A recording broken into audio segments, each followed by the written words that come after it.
We've heard so much information about this terrible tragedy that happened on the night of April 14, 1912. What really caused the disaster? Could the Titanic passengers have been saved? Was the ship cursed? All these questions still remain unanswered. So this time, let's not focus on the tragic side of the event, but on the fantastic stories of people who miraculously managed to survive that day and what happened to them in the future. As you know, when Titanic crashed into the iceberg, the ship's crew first evacuated the women and children. But among the passengers, one woman remained on the sunken vessel and survived after it went underwater. Her name was Rhoda Abbott. She and her 2 sons lived in England and had been living there for 2 years before they decided to return home to Providence, Rhode Island. Rhoda bought 3 third-class tickets for the most modern and unsinkable ship of that time. The whole family slept in their cabin on that ominous night from April 14th to 15th. They didn't feel the jolt and got up only after the steward knocked on the door. He asked them to wear life jackets and go to the upper deck. Then, along with other third-class passengers, they waited in line to board the lifeboats. The crew members allowed only women and little kids to go further. Still, the brothers negotiated with the team and walked their mother to the lifeboat. All 3 went to the last lifeboat, but the crew asked the sons to leave since not all the women had been evacuated. Rhoda didn't want to leave her sons, so she decided to stay with them. She left the boat and hugged the boys. By this time, the ship was sinking into a stern-up position. The deck tilted. Rhoda tried to hold her sons but couldn't. She slapped off the deck and fell into the icy water. From there, she swam to the lifeboat that was washed away from the deck. Rhoda climbed aboard and watched the Titanic go under the water. Unfortunately, she was unable to save her 2 sons. Besides her, there were 13 people in the boat. But in the end, no one except Rhoda survived. A few hours later, the ship Carpathia arrived and found a nearly frozen Rhoda in the boat. The vessel arrived almost 3 days later in New York, where Rhoda was hospitalized, and she lay there for about 2 weeks. Swimming in cold water caused her asthma, which remained with her for life. Later, she admitted that she hadn't regretted that she had refused to evacuate with other women because she got a little extra time to spend with her sons that night. Another survivor of Titanic was Violet Jessup. She boarded the ship not as a passenger, but as a working staff. She was hired by the White Star Line, which was looking for people to serve wealthy clients on the new luxury liner. And on April 10th, after an interview, Violet boarded the Titanic. The first days of work went as usual, but then the ship crashed into an iceberg. In the beginning, no one panicked and didn't even want to believe that the unsinkable boat could go down. But while the people on the upper deck were having these conversations, water flooded the ship's hold. Violet, along with other stewards, helped people evacuate. One of the ship's commanders ordered Violet to get into the boat first to show everyone else it was safe. She obeyed and spent several hours there until rescuers came for the survivors. But the most exciting thing in this story was that before the Titanic, Violet had already been in another shipwreck. The ship where she worked as a steward collided with another vessel at sea. All the people were saved, and Violet got a job on the Titanic a few years later. But even after the famous shipwreck, she didn't change her profession and went to the Britannic Floating Hospital. And you know what? It also sank. Violet managed to survive for the 3rd time, but this didn't scare the girl. After all these events, she continued her work on other ships. She survived 3 shipwrecks and got a name for this, Miss Unsinkable. One of the bravest passengers of the Titanic was the ship's chief baker, Charles Jogan. On the night of April 14th, he woke up after the collision with the iceberg. During the few hours as the ship was sinking underwater, Charles helped the passengers. First, he ordered his bakers to supply all rescue boats with food, then helped the crew evacuate the passengers. He was one of the last people left on the ship when all rescue boats were on the water. But still, he continued to save people's lives. Charles started to throw deck chairs overboard so people could hold on to them. Then, when half of the Titanic went down, he lowered into the icy water, where he noticed a capsized rescue boat. Charles boarded it and waited a few hours until rescuers appeared. And the most incredible thing is that he was completely fine when the Carpathia arrived and found him. He had not even a scratch and wasn't at all hypothermic. Among the Titanic's surviving passengers was Margaret Brown, known as the unsinkable Molly Brown. She was visiting a friend in England with her daughter, but when Margaret found out her grandson was ill, she immediately bought a ticket to New York on board the Titanic.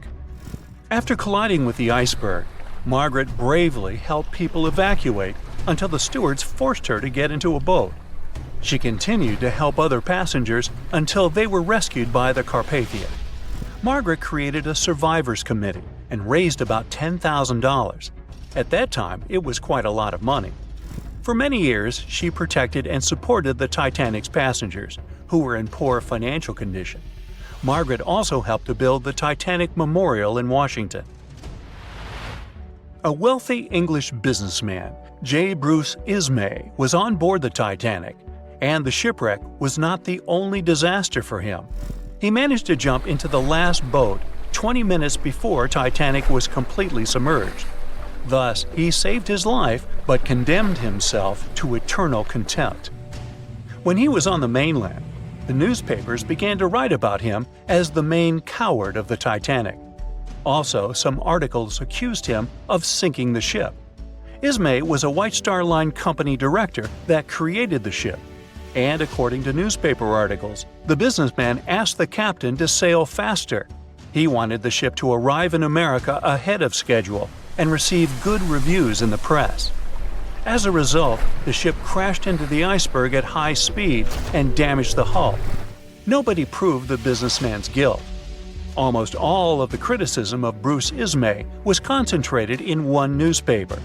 Its publisher had a fight with the businessman before the tragedy, so they decided to destroy his reputation. Britain organized an independent investigation, which concluded that Ismay did nothing wrong. Yeah, he jumped into the last boat, but only after all the women and children were evacuated. However, the investigation didn't help to clear his reputation. In England and America, many friends and colleagues turned away from him. For many years, Ismay compensated the families who lost someone on the Titanic. The most famous passengers of the Titanic were an orchestra of 8 musicians. In the beginning, there was no panic when the ship collided with the iceberg. Many refused to get into the boats, as it seemed to them that it was safer on the Titanic. Others were sure the breakdown on the ship would soon be repaired.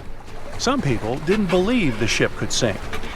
A minor panic began when everyone realized a catastrophe was imminent. To calm the people down a bit, the 8 musicians from 2 ensembles started playing music. Survivors said the orchestra played until the very end. Fear for their lives and the nearness of the end didn't confuse the valiant men. Unfortunately, they didn't survive, but a memory about them was written in history forever, and their musical instruments became world-famous artifacts and very valuable items at auctions.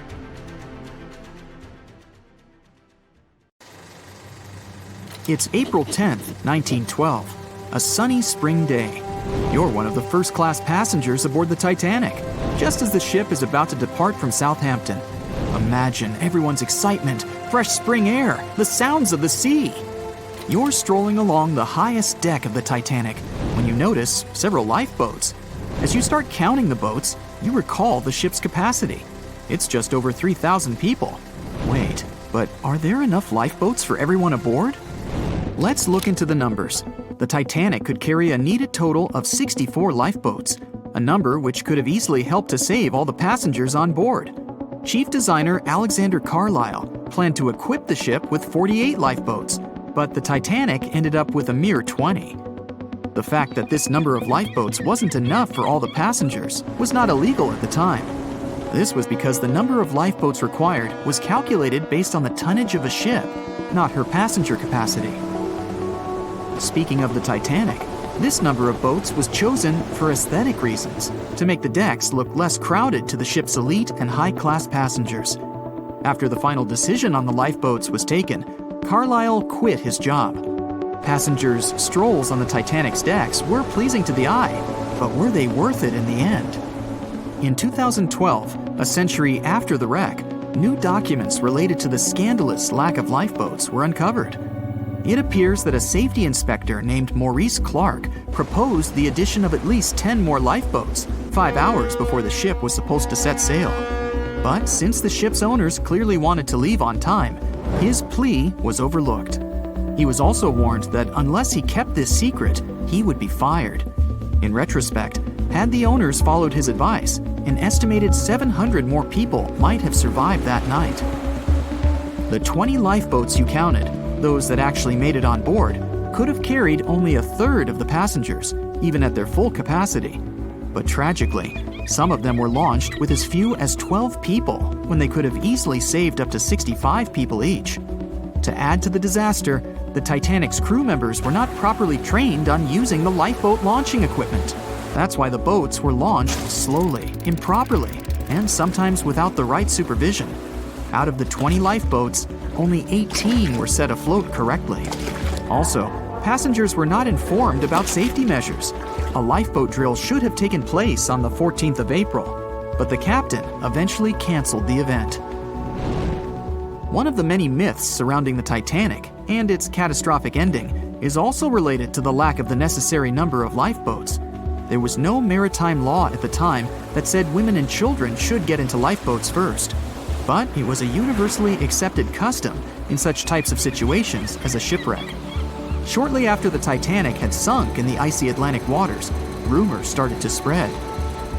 It was said that some desperate men had resorted to dressing up as women in those final moments before midnight on April 14, 1912. They wanted to get a spot on the lifeboats and have a chance to save their lives. At the same time, there's little to no evidence that any of the male passengers of the Titanic had actually done this. In any case, what happened to those 20 lifeboats that were on board the Titanic after the ship hit the iceberg? What we do know is that all these boats were launched between 12:40 a.m. and 2:15 a.m., with a total of 718 people on board.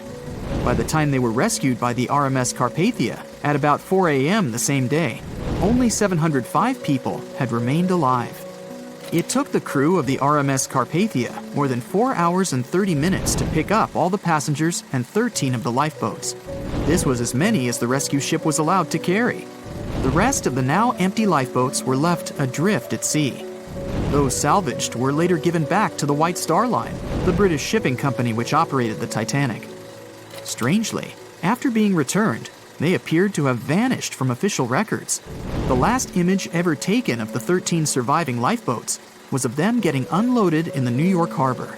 Sadly and ironically, that's where the Titanic was supposed to be on April 18, 1912.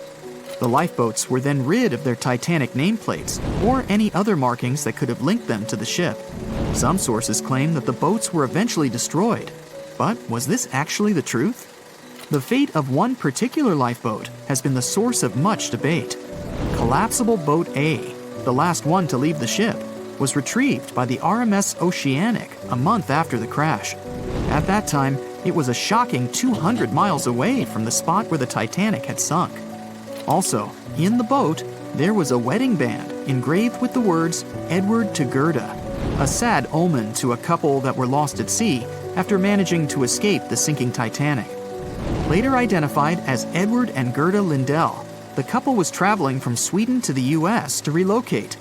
Some accounts claimed that Mr. Lindell did, in fact, make it to Collapsible Boat A, but his wife wasn't as lucky. Neither were ever seen again, and the wedding band was eventually sent to Gerda's father. The recovery of Collapsible Boat A was recorded in both photographs taken by the crew on board the RMS Oceanic and by a detailed handwritten account of a fellow passenger. They claimed that the lifeboat had looked more like a piece of wood carried by the waves than an actual boat. The first lifeboat to depart from the Titanic was Lifeboat Number 7. It was dubbed the Millionaire Lifeboat. It's rumored that the 12 passengers on board might have bribed the crew to row away to safety instead of allowing others to jump in. In 2015, some of the items recovered from this lifeboat, including a lunch menu, a ticket, and a letter from one of the passengers, were auctioned for up to $70,000 by a New York auctioneer. Soon after the Titanic catastrophe, it became mandatory for all ships to be equipped with enough lifeboats to carry all the passengers and crew. It's more likely that the Titanic lifeboats, being relatively new equipment at the time, were refitted to be used on other ships, such as the RMS Olympic, which was the Titanic's older sister. Some of them may have been sold off to private collections, or even left to rot. After all, they were seen as a source of bad luck, and most people were unwilling to use them again on other ships. Unfortunately, all the information about their whereabouts is hard to confirm now. No official statement from the owners of the lifeboats was ever given after their rescue. But although nothing appears to have remained of the original lifeboats, some full-sized replicas exist on display in museums in Falmouth, England, and Belfast, Northern Ireland. One of the few surviving White Star Line lifeboats did not, in fact, belong to the Titanic, but it did have a striking connection to the cursed ship. This boat is the restored Lifeboat 6 from the RMS Oceanic, which helped to recover Titanic's collapsible Lifeboat C. It was said to be owned by a private collector, but similar to the Titanic's lifeboats, we don't know anything about its location today. As for the nameplates and other identification marks of the lifeboats, the White Star Line seems to have kept them. Because some of these items were later auctioned and sold to interested collectors, even Rick Springfield supposedly got hold of one of the nameplates. One particular nameplate was already missing by the time the White Star Line employees had reached the lifeboats. It was the nameplate of Lifeboat Number 8, which had been taken by a sailor named Thomas Jones. He later gifted it to another Titanic survivor, the Countess of Rothes, along with a letter acknowledging the bond they formed on the night of the shipwreck. You can find other similar items on display in different museums, such as Larne Museum and Arts Centre in Northern Ireland, or Worcester City Art Gallery and Museum. To be fair, some experts claim that even if there had been more lifeboats on board the Titanic, there simply might not have been enough time to launch them all. That's how severe the impact was. Many researchers say that everything was happening so rapidly after the ship had hit the iceberg that it's astonishing that so many passengers managed to survive.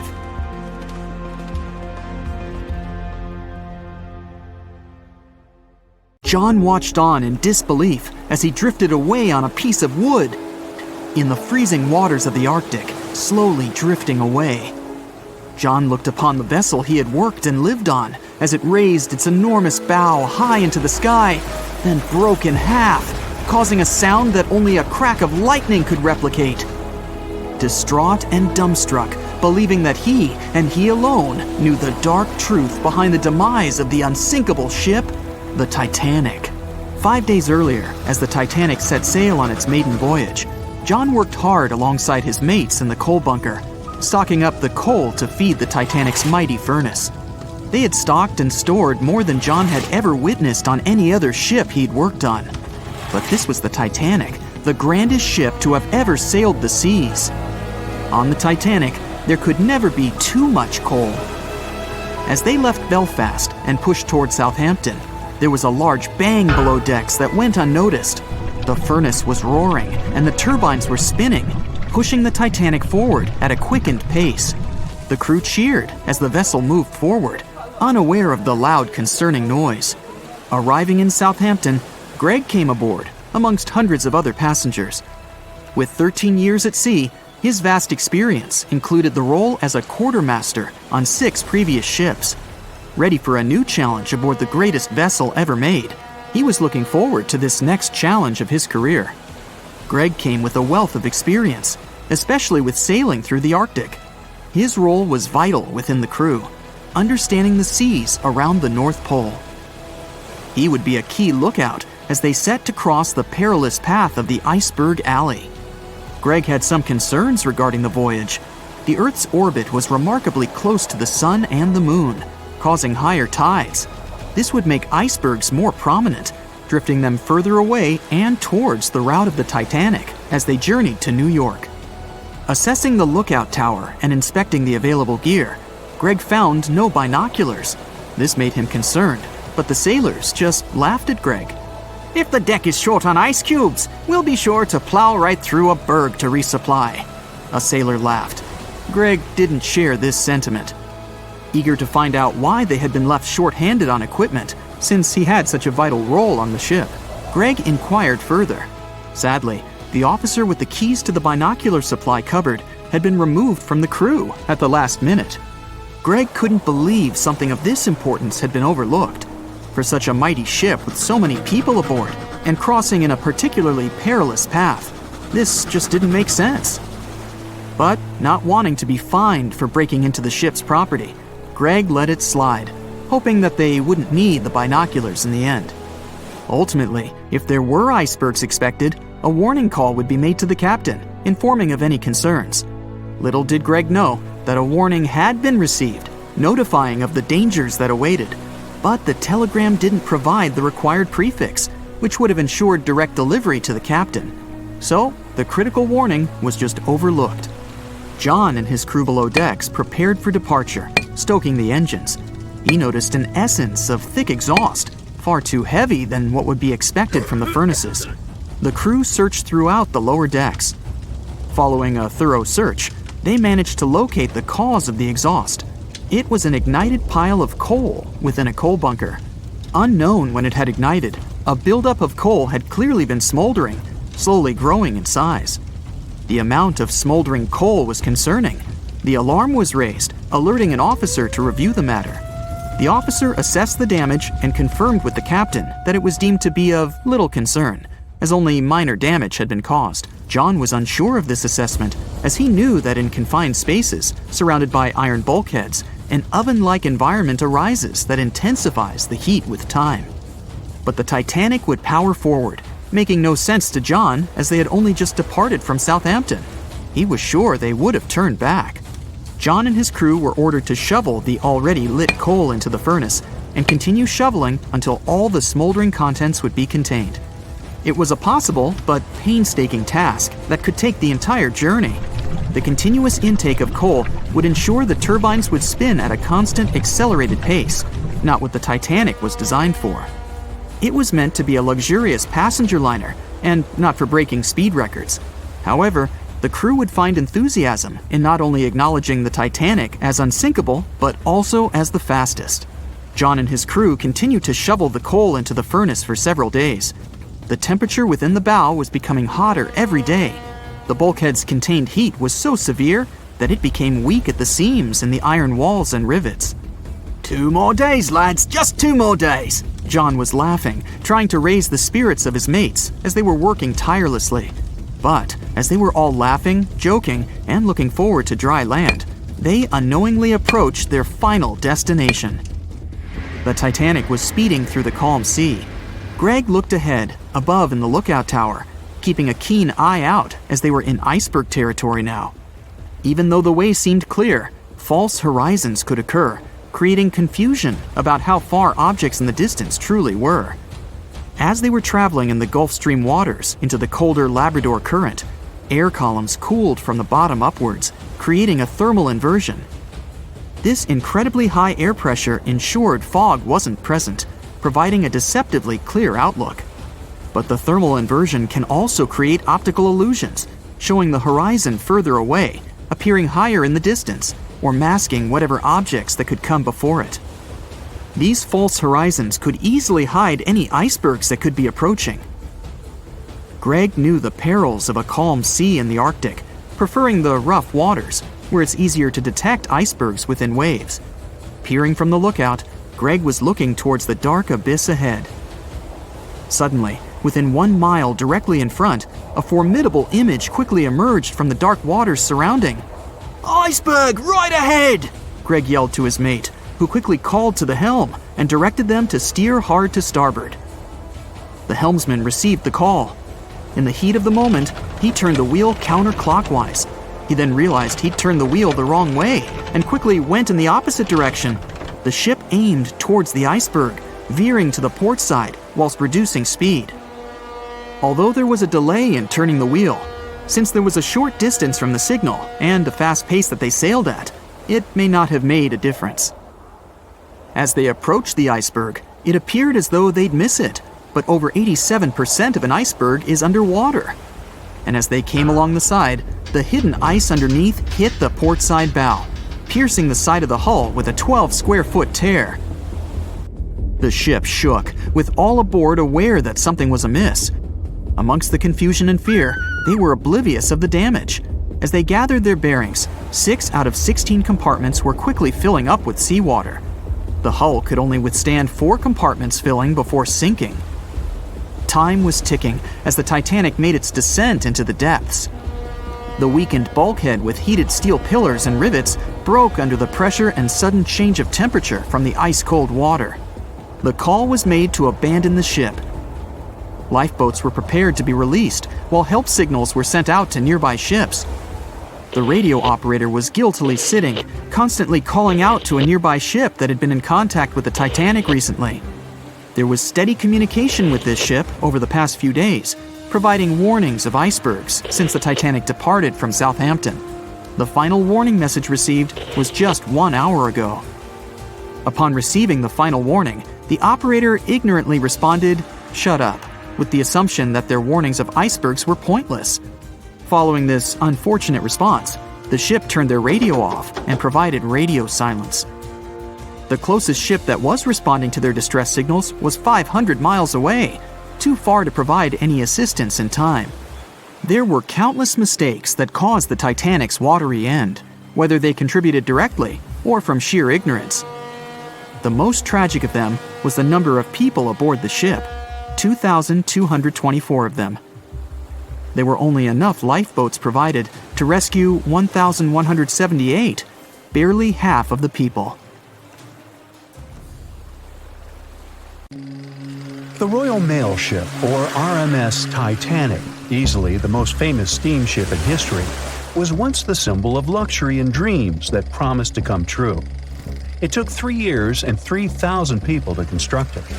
On April 10, 1912, the brand-new ocean liner greeted its passengers with the smell of fresh varnish, paint, and newly sawn wood.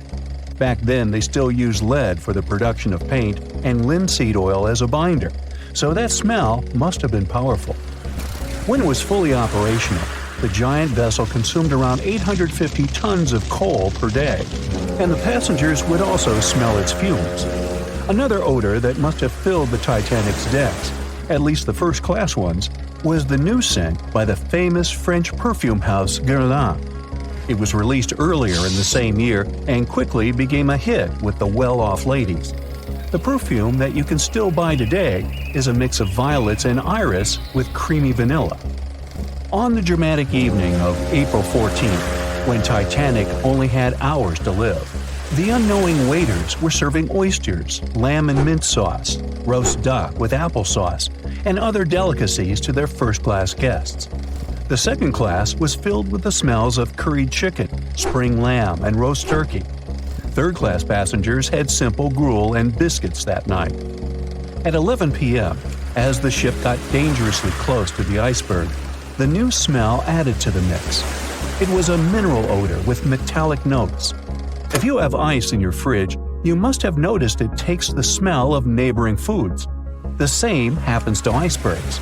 They take on the odors of sea animals and maintain the chemical composition of the water that they're made of. If more people had known about the meaning of this particular metallic smell, they probably still wouldn't have saved the ship, but the number of people that managed to escape to safety could have been larger. Speaking of smells, in case you've ever wondered what space smells like but aren't planning to become an astronaut anytime soon, listen up. You can try out Eau de Space, an aroma that was designed by NASA decades ago. The idea of the perfume was to help astronauts prepare for their encounters with space at all levels during their training. But hold on a second, space is a vacuum, so it technically shouldn't have any smell. Yet, astronauts who have been out there remembered it as a pleasant metallic odor, something like the smell of welding fumes or burnt gunpowder. They could smell it on their spacesuits after coming back into their spacecraft. We can also guess what other planets smell like based on what their atmospheres are made of. Venus has clouds of sulfuric acid in its atmosphere, so it must smell like rotten eggs. Mars and Uranus also smell like rotten eggs, by the way. Each of the layers of Jupiter's atmosphere is made up of different chemicals. That's why it smells different depending on where you are. Some layers would greet you with a yummy aroma of bitter almonds or marzipan, and others, closer to the top, smell like cleaning products. The remaining planets of the solar system are unlikely to have a distinctive scent because they're mostly odorless gases in their atmospheres. As for our natural satellite, the Moon, the Apollo astronauts claim that its dust smells like gunpowder. The fragrance of fresh-cut grass makes regular mowing it nearly worth it. But did you know that the grass isn't having a great time while you're doing it? In fact, it's sort of screaming for help. And because grass can't scream out loud, it expresses discomfort by releasing a mix of smelly, volatile molecules. It does it to protect itself from insects. Caterpillars and other similar creatures just love to munch on sugary plant snacks. When you mow the grass, it releases jasmonic acid, among other things. It's sort of a signal to parasitic wasps that there is a caterpillar available. These creatures deal with the grass's offenders, and it can keep growing happily ever after. From the point of view of the grass, mowing is not much different from an insect attack, so it protects itself the best way it can. The rain has an easy-to-recognize powerful smell, also known as petrichor. But where does it come from? Turns out some plants secrete oils during drought. The rocks and soil accumulate those oils compounds, and when the raindrops hit, they mix with water and release into the air. Sometimes these oils combine with chemicals produced by bacteria living in the soil. The result of this cooperation is a musky odor you can smell in the woods or in your garden when you turn over the wet soil. Ozone also adds to the smell of rain, especially after thunderstorms. It happens when a lightning bolt's electrical charge splits oxygen and nitrogen molecules in the atmosphere, and they later recombine into ozone. One theory says we enjoy the aroma of rain so much because it's imprinted in our brains. Different cultures have always associated rain with something positive, and we could have inherited that perception. Now, chocolate fans, of which I am one, this is for you. There are flowers that smell exactly like your favorite tree. It's a product of a tropical plant, after all, and since it's impossible to recreate the exact magical scent chocolate has in a perfume, you can plant some chocolate flowers, also known as the green eye lyre leaves, in your garden. These flowers look like daisies with yellow petals around a deep red center. When you pick its petals, the flower releases the delicious smell we all love so much. The leaves and branches of the plant also have the same fragrance. Now, in case I got you interested, you can find the flower in dry soils of Arizona, Texas, Colorado, and other states with similar climates. It blooms all year, and the aroma is strongest on warm days. The bear cat, also known as the biturong, does not only look super cute, but also smells like buttered popcorn. Biturongs prefer to stay alone and use their aroma to mark their territory and find potential partners when they have to. Scientists tried to figure out the secret of their unusual smell and suggested it could come from secretions from the scent glands under the animal's tail. Further research showed that the popcorn smell comes from the bear cat's urine. After the animal answers nature's call, it leaves a scent trail in the trees with its tail that often gets soaked. But if the real popcorn only releases its amazing smell when it's popping under heat, how do bear cats manage to do it without a microwave? Well, the answer could be in their diet, or more likely, in the bacteria that come in contact with the animal's natural fluid. Durian is a fruit popular in Southeast Asia that smells sweet and nice to some people, but to the majority, it's a mix of rotten onions and sweaty socks. The stench is so powerful that it's banned on public transportation and hotels in some countries. The secret of durian is its 44 odor-active components. The mix is so complex that you can never tell what it's going to smell like. And despite that horrible smell, durian is considered a delicacy and is used to make mostly sweet dishes like cakes and candy. There was a smelly incident involving durian at a library in Australia. The smell of rotting fruit in a cupboard has spread across the entire building through the air conditioning system. They mistook it for gas leakage and had to evacuate around 500 students and teachers. Well, that stinks. And finally, if you've ever been to natural hot springs or went to see some geysers, you'll never forget the smell of hydrogen sulfide, or less poetically, rotten eggs. It's actually not only yucky but also highly flammable, but it can also be quite useful. Most households in Iceland use geothermal springs as a source of hot water. Although it doesn't smell fresh, it's perfectly safe to drink, and the smell doesn't stay on your body after you take a shower. So there. On April 10, 1912, crowds gathered at Southampton Beach to wave off what was, at the time, the world's largest and most prestigious ship, the RMS Titanic. The cost of the most expensive first-class parlor ticket was $4,350. That's around $70,000 in today's money. But barely 5 days after steaming away, the ship was swallowed by the Atlantic Ocean. So let's rewind and go back to what actually happened on that fateful night. The captain wanted to set a speed record for the ship's maiden voyage and arrive early. The ship was deemed unsinkable, so he went full throttle into the dark Arctic waters. After spotting the 100-foot iceberg, the crew desperately tried to steer the vessel away and avoid the collision, but the Titanic was traveling too fast, and the iceberg tore down the side of the ship, creating a huge opening in the hull. It wasn't a continuous rip, and damage was caused in several places. In total, the damage spanned along an area of around 300 feet. But the ship's designers had prepared for the prospect of a collision and added watertight compartments down each side of the ship to act as a buffer zone. 4 of these compartments could be breached, and the ship would still stay afloat. But because the iceberg tore down the side of the Titanic, it ripped holes in 6 compartments. The compartments didn't extend up the total height of all decks and weren't actually sealed at the top. This is why, when more than 4 were flooded, water reached over the top of the bulkheads and filled the remaining compartments, causing the ship to sink into the ocean. Think of it as water spilling over an ice cube tray. But what if the collision was head-on? Would it still have sunk? Ships are designed with potential crashes in mind, and most vessels have collision bulkheads in the bow. Most of all, it's like your car's bumper or crumple zone.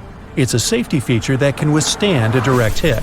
The bow could have taken some of the impact, and some experts have suggested that if it hit head-on, only 2 to 4 of the watertight compartments would have been flooded. So, in theory, the Titanic might not have sunk, and it might have even been able to continue sailing to its final destination at a much slower speed. The force of impact would likely have been huge, though. But although passengers would have been injured by the force, they'd have been able to stay on the ship to wait to be rescued by other ships, rather than being forced into the icy waters of the Atlantic. Still, one of the Titanic's designers, Edward Wilding, suggested that the force of the impact might not have actually been that big. He told the British Inquiry that lots of people scarcely felt the collision, and he believed the ship would not have sunk if it did hit the iceberg head-on. The ship was also designed with remotely operated watertight doors between all compartments, so any floods could have been quickly sorted out. Because Titanic had 6 breaches from the side collision, and because it happened so quickly, sealing the doors wouldn't have made a difference, as it was essentially impossible to save it by that point. The ship immediately began to flood, with water pouring in at a rate of roughly 7 tons per second, 15 times faster than it could be pumped out. So, while it sounds like the Titanic would have survived had the ship hit the iceberg head-on, this idea does come with some issues. First off, the collision bulkheads were designed to survive a crash with another ship, not a giant iceberg. If 2 ships collided, both would absorb some of the impact in their bulkheads, sharing the impact and likely staying afloat. But an iceberg is stationary, meaning that Titanic would absorb most of the energy from the collision. If Titanic hit head first, because of the speed it was traveling, the impact would have likely traveled down the whole body of the ship. Just imagine a 46,000-ton ship traveling at around 20 knots. At some point, it hits an iceberg that weighs what could be over 100,000 tons. This collision would likely create a powerful force causing massive damage to the vessel. It is likely that seams would split, staircases would come tumbling down, and rivets would burst open across the ship. All that would have potentially flooded even more compartments. This could have caused Titanic to sink in a matter of minutes rather than hours. But that's just the tip of the iceberg. As we all know, the biggest part of it is hidden underwater. So if Titanic had been traveling head-on, it's likely it would have hit the part of the iceberg below the water first, which would send it veering off course. Hitting an iceberg is not like hitting a brick wall. In this case, the ice under the water would have torn open the bottom of the ship and caused damage to the sides. Icebergs also aren't flat, solid objects. If a flat collision happened, the ship might have stayed afloat, but icebergs come in many shapes and sizes, from domes to wedges. Studies have also been done on the steel used to produce Titanic, and the tests show the metal was about 10 times more brittle than the steel we use today. The ship was built before we understood the effects of low temperature on steel. The old steel used to make the vessel would not bend when faced with freezing temperatures, but break. Recovered pieces of Titanic's hull plates show that the hull just shattered on impact. Hitting head-on would also cause a very severe and abrupt stop, so even if the ship hadn't sunk, there would still have been major issues. Think about when you suddenly hit the brakes on your car, or when the bus stops while you're walking down the aisle and you get flung forward. Passengers would have been thrown across the ship, and because the crash happened at night, most people were sleeping, so wouldn't be able to effectively prepare for any sort of impact. This would result in injuries for most people on board. It would be especially bad for those at the front of the ship, where the accommodation for the off-duty firefighters, greasers, and engineers was. But while passengers and off-duty crew may have been thrown out of bed, there would be a lot more survivors than in the original scenario. Many ships have had head-on collisions and made it back to shore. Not many people know that Titanic actually had two sister ships. The White Star Line, the company that built Titanic, also built vessels called Britannic and Olympic. Captained by Edward J. Smith, who would later helm Titanic, the Olympic set off on its maiden voyage in June 1911. But much like Ford's sister ship, disaster was just around the corner. On its fifth commercial voyage, Olympic collided with a Royal Navy ship, HMS Hawke. While the Olympic received damage to its side, Hawke crashed into the other vessel head-on. The bow of the Hawke was completely crushed by the collision, but because the ship had watertight compartments, it managed to survive the impact and later returned to shore for repair. Another study case is the SS Andrea Doria, which was an Italian ocean liner that made global headlines in 1956. Like the Titanic, the Andrea Doria was heading for New York City on its 101st voyage when disaster struck. On July 25th, the vessel collided with the 524-foot Swedish passenger liner Stockholm. The Stockholm hit the ship head-on, but the point of impact for the Andrea Doria was on its side. The front of the Stockholm was completely smashed, but because the impact was on its hull, it managed to survive. The Andrea Doria, however, sadly sank due to the collision being on the side of the ship. So these cases could suggest that maybe the Titanic would have survived had it hit the iceberg head-on. But we have to remember that the Titanic hit the thing full speed, whereas both the Olympic and the Andrea Doria were traveling slower. No one could ever have imagined that the unsinkable Titanic would collide with an iceberg, except for one man, William Thomas Stead. Well, not directly, of course. It's not like he jolted out of bed one day, envisioning the fall of the Titanic. Rather, he wrote an empowering short story called How the Mail Steamer Went Down in Mid-Atlantic by a Survivor on March 3, 1886, 26 years before Titanic sank. Okay, let's do a super quick recap.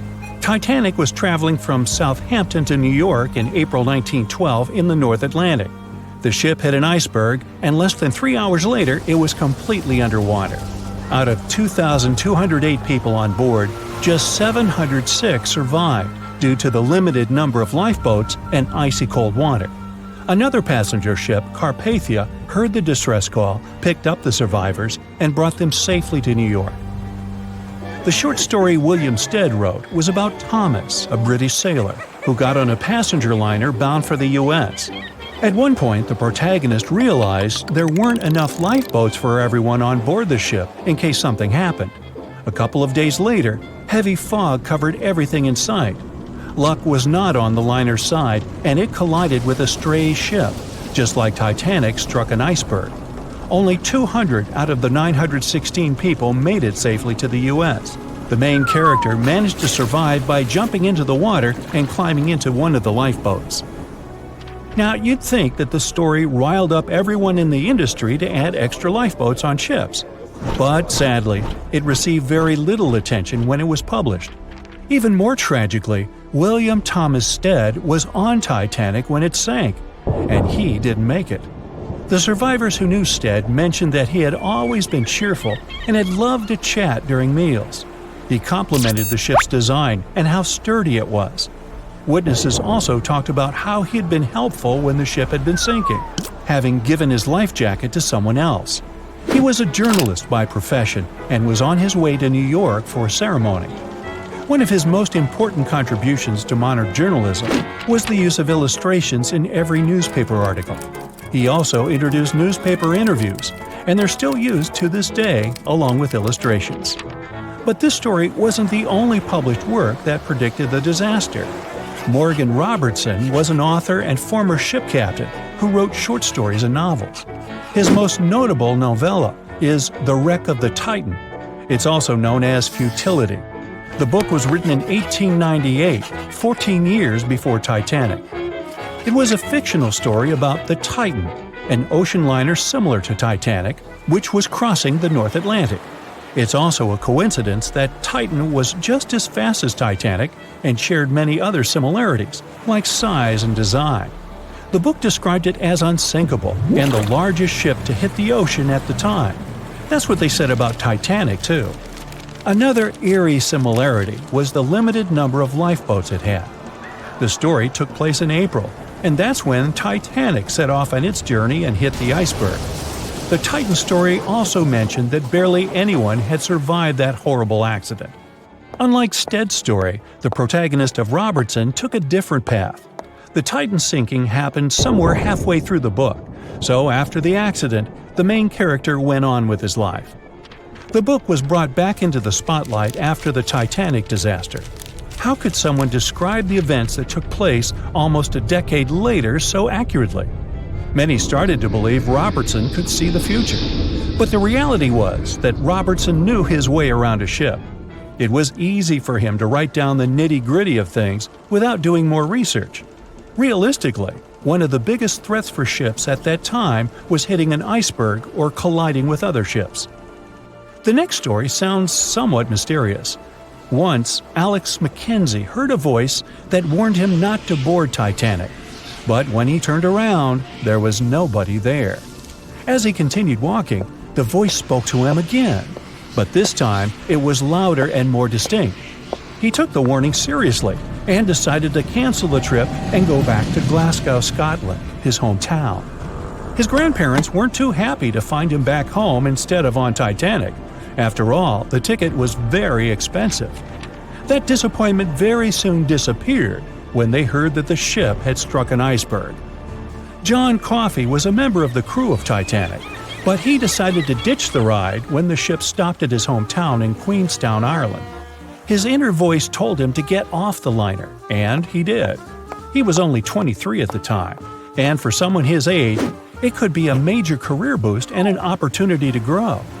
Despite the horrible tragedy, the guy signed to work with the RMS Mauritania just months after the Titanic sinking. Talk about commitment. Some added info was revealed about what may have contributed to the fall of Titanic. The constructors insisted that the ship was unsinkable, but many people later theorized that the vessel's steel plates had been too frail for the freezing Atlantic water. It may have caused the rivets to pop, allowing ocean water to seep inside. Another theory is that there may have been a fire in the hull of the Titanic that had been raging for 3 weeks before the voyage. The fire softened the steel, allowing the iceberg to cut through it like a hot knife through butter. Some pictures before the ship set off on its journey show black marks on the hull, which could have been caused by fire. Either way, the iceberg would have caused significant damage in any case, no matter if there was a fire or not. Some people also blame those who designed the Titanic. The ship was built with large joints at the bottom, which probably snapped easily during the collision. Of course, these are all theories, but we know for a fact that the iceberg was the main character of this drama, and that the works of Stead and Robertson should have been taken seriously. Either way, this should be a lesson for the future, helping to prevent similar tragic accidents. By the way, ocean liners and passenger ships wouldn't exist if it hadn't been for Thomas Newcomen. In 1712, he invented a steam engine that was so strong it could produce enough energy to power a ship. And a century later, in 1819, the first steamship traveled across the Atlantic Ocean to Liverpool, UK. It only took the vessel 29 days to cross the ocean. The passenger ship industry boomed in the early 1900s when it became easier for people to move to America or go on holidays. As decades rolled by, the use of aircraft stole the spotlight from passenger ships, since planes were faster and more efficient. Nowadays, it's quite rare for a passenger ship to collide with anything in open water. Modern technologies can detect anything that can pose a threat and even predict stormy weather. Cruise ships these days are giants compared to the vessels of Titanic's era. Modern ships can carry almost twice the number of passengers and have amenities folks back then could only dream of. Most cruise ships these days have several restaurants to choose from, multiple swimming pools, and game rooms to catch a break. If you're in the mood for some fun, you can watch live performances. Don't forget about the helicopter pad, because why not? Don't worry if you start feeling unwell. The in-house doctors are always there to help any passenger in need. And these ships are only going to get bigger. Putting Titanic and a modern cruise ship side by side is like comparing a Corgi to a Doberman. Back then, Titanic was the biggest and most cutting-edge vessel anyone could dream of. So, who knows what the future of cruise ships can hold? We might even have entire cities floating around. That would be a really big boat. We know Titanic from so many stories, even a movie, but now we have its first full-sized digital scan. And nope, it's not like those models from before, where we mostly imagined what the ship was supposed to be like. This time we got a real digital scan. A team of experts really mapped the deep-sea floor around the Titanic together with the ship itself. We basically got a 3D view of the entire wreck, which is like going deep down beneath the ocean's surface and seeing Titanic as if all the water has been drained away. So, the story of the wreck started in 1985. 73 years after the Titanic went down. The explorer named Robert Ballard stumbled upon it somewhere between two submarines that also went down in that area. He was actually on a different task back then, so he didn't even have time to explore the ship properly. But as he was searching for the submarines, he realized how ocean currents affect sinking debris. He noticed the heaviest object sank quickly and left a trail of debris behind, the trail that followed the currents. Using this knowledge, Ballard made a hypothesis the Titanic had broken in two and left a debris trail as it sank. Before he found the wreck, everyone thought the ship just went down in one piece after hitting an iceberg. So everyone knew where the ship was so the adventure could start, or not. It was hard to explore it. The ship is enormous, and the dark depths of the ocean make it really difficult to capture its whole body in one go. So we mostly relied on glimpses of the decaying ship, and had to settle with teasing scattered parts of the whole picture and filling it up with speculations and stories. But in the summer of 2022, we finally got something different. A team of experts from Magellan Loaded, a company specializing in mapping the deep sea, teamed up with Atlantic Productions, who were making a documentary about the project. They embarked on a mission to capture the complete view of the Titanic. They used submersibles. Those are vehicles that go underwater, remotely controlled by a team of skilled explorers. These submersibles dove deep into the ocean. It wasn't an easy job. They spent over 200 hours collecting information about the entire length and breadth of the wreck. It was like a real-life treasure hunt. But instead of finding gold and jewels, they took something even more precious. Over 700,000 images of the Titanic from every angle possible. Yup, they took photos of every tiny part of the ship, Even the not-so-interesting bits most of us would usually skip. Even mapping the muddy parts was an important part, because it helped fill in the gaps between the more exciting things they discovered. And this was a way for all of us to finally get a detailed 3D reconstruction.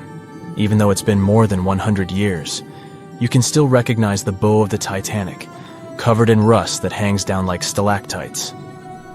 On top of the bow is the boat deck, where a big hole gives us a glimpse into the empty space where the grand staircase once stood, like a window into the ship's glamorous past. Its stern is now a wild mess of twisted metal. As the Titanic went down, this part collapsed and spiraled into the seabed. The bow and the stern ended up separated by about 2,600 feet. There's a vast field of debris surrounding this giant, stuck on the seafloor. This debris is like a scattered treasure trove, full of intricate metalwork from the ship, statues, and even unopened champagne bottles. There are also personal belongings that went down together with the ship, like dozens of shoes resting across the seafloor. It was a tough task to do, go down and take all those pictures. It may not sound that hard at first, considering it was the vehicle that really immersed itself into such deep parts of the ocean, not the people. But studying the ocean is hard. We haven't explored, mapped, or even seen over 80% of it. The conditions are harsh, and the pressure becomes more intense the deeper you go. And their vehicle had to dive down to nearly 13,120 feet below the surface. That's like 12 Eiffel Towers stacked on top of each other. Plus, you have strong currents in that area, so it was probably like trying to navigate through a watery maze. And submersibles weren't supposed to touch anything. Even the slightest wrong step can damage the wreck that was already so fragile. It seems like the Titanic is frozen in time, so it will always be there waiting for us. But in reality, it's slowly disappearing. It's pretty obvious that the ocean water ruined it considering how long it has been down there. But it's not just that. The wreck itself has become a home for a specific type of bacteria Halomonas titanicae that even got named after the famous ship. These bacteria have a special ability. They can survive inside rusty formations known as rusticles. They kind of look like icicles, those spikes of ice that form when water falls from something and freezes. These bacteria have a taste for iron, which is abundant in the ship's hull. For them, it's like a real buffet down there. And as time goes by, these bacteria will keep eating away at the iron in the ship, bit by bit, until one day the feast comes to an end and the whole ship is gone. It's like a slow but steady recycling process. So this 3D model we got because of the hardworking team and technology comes at the best time because we never know how much time we have left with exploring the famous wreck. This time we might even understand the collision with the iceberg better. You know how movies always show the Titanic hitting the iceberg on its right side? Well, we can't even be certain about that. The scans could help us figure out if the ship actually grounded on the iceberg, like getting stuck on it. We can study the stern and analyze how the Titanic struck the seafloor. That will also help us understand what really happened during the sinking. Maybe we'll get a chance to discover if there was really a strong fire that sealed the fate of the Titanic. One theory says that the coal fire had been raging for a whole 3 weeks before the ship even took its first and last trip. And this could have made its hull weaker, which means most of the work was done. The iceberg just delivered the final blow, if there even was an iceberg, as some people wonder. There's an alternative theory they suggested where the Titanic may have actually hit a hidden mass of pack ice instead of a typical iceberg. Pack ice is made up of large sheets of ice that float near the ocean's surface and can be difficult to spot. They believe this pack ice might have drifted into the Atlantic from the Arctic Ocean. According to one professional mariner, Captain L.M. Collins, that stands up with that idea. If the Titanic had struck a regular iceberg, the ship would have sunk much more quickly than it did. And since the Titanic managed to stay on the surface for a relatively long period of time, less than 3 hours, maybe this was a different type of collision. The mariner also said there are differences in what people said they saw when the Titanic sank. He thinks these differences might be because of optical illusions. In this case, when people were looking at the ocean that night, the way the light was reflecting and the conditions at sea might have made things appear closer or distorted. So when they saw something in the water, it might not have been exactly what they thought it was. Whether it was an iceberg or something else. Binoculars might have helped the crew members to spot the potential danger, but unfortunately, they didn't have any. It appears they were locked inside a cabinet, and no one knew where the key was. At 11:40 p.m., the Titanic made contact with an iceberg in the North Atlantic Ocean. Many artifacts were found and restored, like parts of the ship, jewelry, and dining plates, to name a few. It took approximately 3 hours for the ship to be completely submerged in the remote icy water. The night was cold and very much alive. The orchestra was playing music as they enchanted the guests on board. Everyone was excited to arrive in America. It was still considered an amazing feat for a ship to cross the Atlantic back in 1912. But as the day went ahead, there was an atmosphere of impending doom for the captain and his crew. No one else felt it, though. It seemed to them nothing could possibly go wrong, and this would just be another regular night. To them, the Titanic was unsinkable. The last thing on your mind when thinking about the Titanic is the mail crew. Yes, there were mailmen on board delivering mail to America. It may seem like a pretty mundane occupation, but there was a very tough test to pass in order to be accepted on board. And only a few top candidates would qualify, and those few would get shortlisted and accepted. John Starr March, an American, was one of these mailmen earning between $1,000 to $1,500 a year working on the Titanic. Back in 1912, this was considered to be a lot of money. They were not officially part of the ship's crew, since the mail crew was placed near the third-class quarters. But given their influence and resistance, they were eventually moved and given a private dining area. March got this job since he needed the money to support his family. He found a perfect way to earn some big bucks, working on a large ship traveling across the ocean. He was 51 at the time and came from New Jersey. Sadly, he was on board when the ship sank and didn't make it.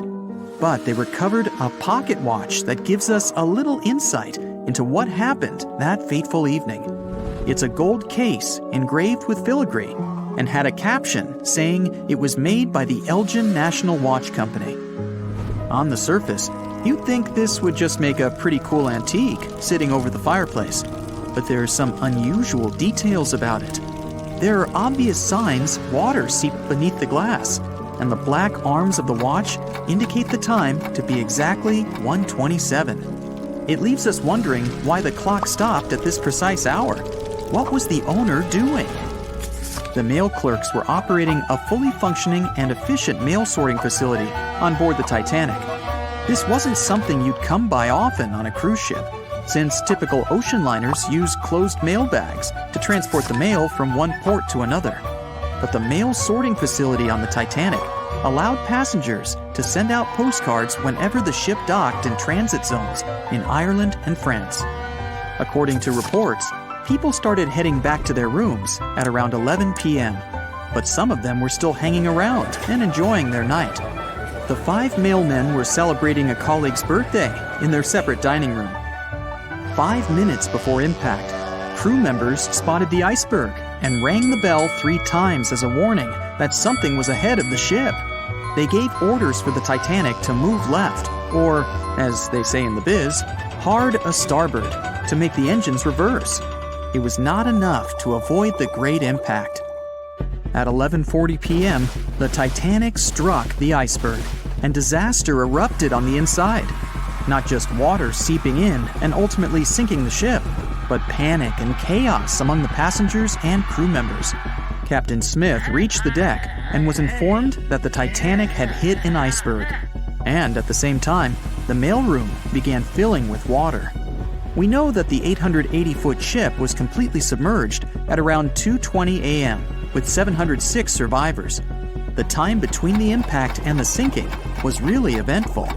At midnight, they started getting the lifeboats ready for the passengers to evacuate. Orders were given for women and children to board the safety boats with some crewmen to guide and operate them. The problem was that the 20 safety boats available could only host 1,178 people out of the total of more than 2,200 passengers on board.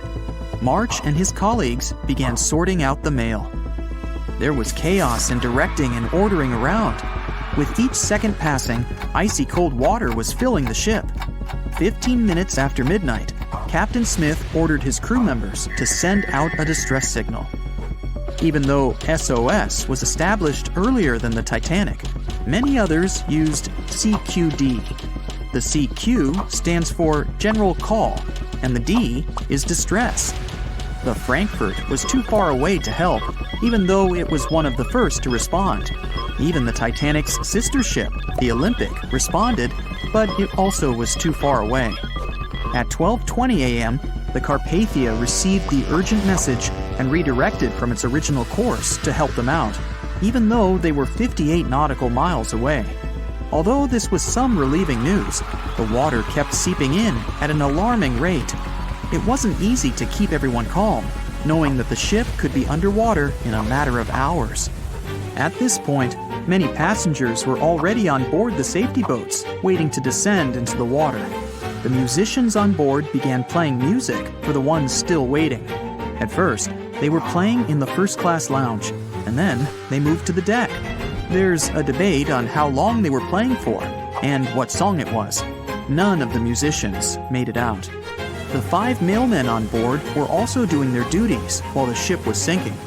According to a ship officer, the mailroom was already covered in water above the ankles, and the mailmen were busy trying to save as much mail as they could. March was one of them. There were bags of mail floating around. They started with the registered mail.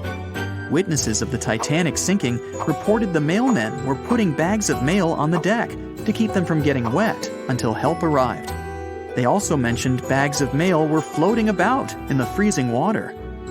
It wasn't until 12:45 a.m. when lifeboat number 7 on the left side of the ship was lowered onto the water. Even though it had room for roughly 65 people, only 27 people were inside. Many of the safety boats carried fewer passengers than their maximum capacity allowed. The crew were worried that the boats would capsize if so many people were on them. Some reports suggest that some people even refused to board the safety ships, sticking with the claim that the Titanic was unsinkable. At the same time, they fired up one of the 8 distress rockets in the air, but it didn't get them any help. At 12:55 a.m., the second and third safety boats were descended to the waters with 2 male passengers jumping on board. 5 minutes later, another safety boat was lowered with around 39 people. At this point, water entered the base of the grand staircase. In the next 20 minutes, more safety boats were lowered, most of them underloaded. Still no help. The Carpathia was still on the way. Panic was growing, and tensions were rising. There was a lot of anger for people being left behind. At around 1:30 a.m., things were getting out of control. The organized boarding of passengers to the safety boats stopped. March's watch stopped 3 minutes earlier, which could mean he was part of the scuffle between crew members and passengers. It took 3 hours for the Carpathia to arrive. March wasn't among the survivors. His watch proved to be one of the essential findings lost in the wreckage of the Titanic. It was eventually returned to March's 2 daughters, and now it's in one of the collections of the National Postal Museum. March was a man who did what he had to do in the worst circumstances. Time was a precious commodity for the people on board the ship, and this watch proved valuable to learn more about the tragic yet inspiring stories of the Titanic. "I'll never let go, Jack. I'll never let go," said Rose. Then she did let go, and the whole movie theater burst into tears. It happened when Titanic came out in 1997. Alright, who am I kidding? It's really hard not to cry when you watch this scene for the 10th, 20th, and 50th time almost 30 years later. But did this great love story happen in real life? Or did James Cameron just invent it for some good drama? As much as I don't want to disappoint you, Jack and Rose never fell in love on board the real Titanic. There was a real Jay Dawson on the luxurious ocean liner, but he was a crew member, and his full name was Joseph. The real-life inspiration for Rose was the American artist Beatrice Wood. James Cameron came across her biography while he was working on the first draft of the script and decided to bring her love for art and family background into the story. It doesn't mean that the movie is completely off when it comes to historical accuracy, though. The unsinkable ship that sank departed from Southampton, England to New York and was 400 miles south of Newfoundland on April 14th when crew members noticed the iceberg. The contact with it lasted 37 seconds, precisely as long as the corresponding scene in the movie. Remember this guy, Thomas Andrews, who was wandering around with a small notebook and pencil? He was the real ship designer. Andrews was quite talented at what he did, and had worked on many successful projects before the Titanic. He would normally travel on the ships he designed during the maiden voyage to make sure everything was going smoothly. He boarded the Titanic as one of the first-class passengers and was taking notes all the time. After the unfortunate rendezvous with an iceberg, Andrews was seen inspecting the flooded parts of the ship with Captain Smith. According to his sad forecast, the Titanic would have gone down in about 2 hours. One of the stewards claimed that he had seen Thomas Andrews moments before the sinking. He chose not to leave the Titanic and didn't put on his life belt. No one had seen him ever since. Another memorable moment from the movie is a boy playing on one of the decks with his spinning top. This was an accurate recreation of a real photo that was taken on board the Titanic on April 11, 1912. The passengers in the photo are first-class passengers Frederick Spedden and his 6-year-old son Douglas. The family was going back home to America after traveling around Algeria. When the evacuation of passengers began, Spedden's nurse told him they were going to see the stars. They say he had successfully slept through the entire drama and woke up safe and sound in a lifeboat the following morning. His father had also survived the sinking. Sadly, an automobile accident took the life of Douglas just 3 years later. One of Titanic's most charismatic ladies, both on the screen and in real life, got her nickname Unsinkable Molly Brown for a good reason. Several witnesses remembered she was, indeed, trying to persuade others in her lifeboat to go back and save more lives, just like in that heartbreaking scene from the movie. When Carpathia came to the rescue of the surviving Titanic passengers, Margaret Brown was helping lower-class survivors and involved her fellow first-class passengers in the process. Once they all got on solid ground, Brown organized a survivors committee. She awarded the captain of the Carpathia for rescuing so many people and was really upset she hadn't been allowed to testify at the Titanic hearings because she was a woman. You won't see any fumes above the fourth pipe of the ship in the movie. It's not a technical mistake. The Titanic, indeed, had it only for more impressive looks and didn't really need that pipe. Back in 1911, the year before our hero's departure, large ships would mostly sail with 4 chimneys. They needed those to draw heat and fumes from their massive boilers. The Titanic was a real engineering gem that only needed 3 chimneys to function. So the 4th was added for balance. They thought the public would have been disappointed to only see 3 pipes on the greatest ship of all time. The movie had an impressive budget, $200 million, but even that wasn't enough to cover all the possible costs. Cameron knew they had to save some money, so they built the replica of the liner only on the starboard, which means the right side. They chose this side to make things look more realistic. The wind at the filming location was moving mostly from north to south, so with the fumes going out, it looked like the liner was actually moving through the ocean. But if you remember one of the first scenes with the Titanic departing from Southampton and people waving, you'll understand why the crew had a problem with it. The real ship was docked at the port, or left side, there. They found a brilliant solution and just flipped the scene horizontally to make it look real. The letters and buttons on costumes were reversed, and actors walked in the opposite direction for everything to be changed in post-production. One of the scenes I can't watch without tears is the elderly couple holding on to each other as they go down with the Titanic. The couple who inspired this heartbreaking episode were real people, some of the richest passengers of the not-so-unsinkable ship. They were Isidore and Ida Strauss, and they owned Macy's. When news of the disaster spread, they put on life jackets and ran to the decks along with others. Ida stepped onto the lifeboat, but Isidore refused to do so before all the ladies and little ones were there. Ida didn't want to leave her husband. She climbed out of the lifeboat and handed her mink coat to her maid, saying she would no longer need it.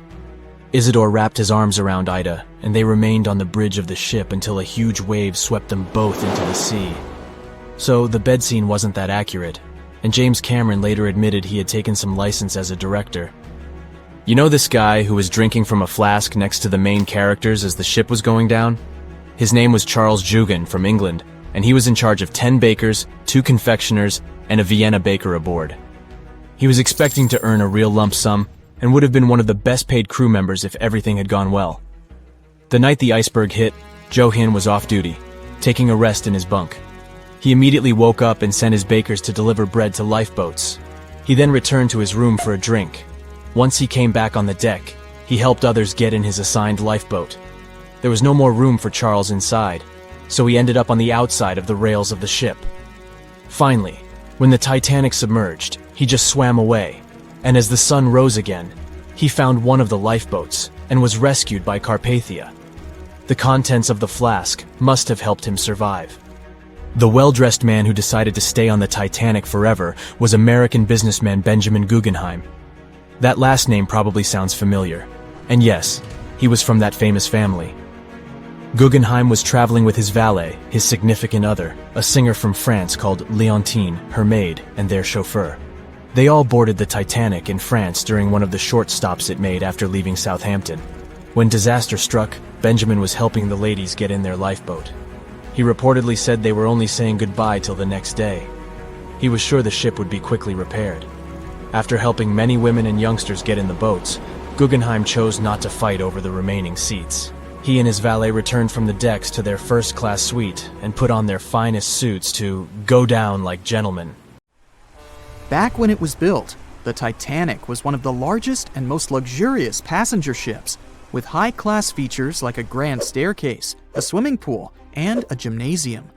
People thought it to be unsinkable because of its advanced safety devices. Its tragic sinking on its maiden voyage in 1912 proved it wasn't at all the case. It wasn't until 1985 that the Titanic's wreck was finally rediscovered using state-of-the-art sonar technology. Ever since, thousands of items have been recovered from the Titanic, many of them being put on display or sold for auction.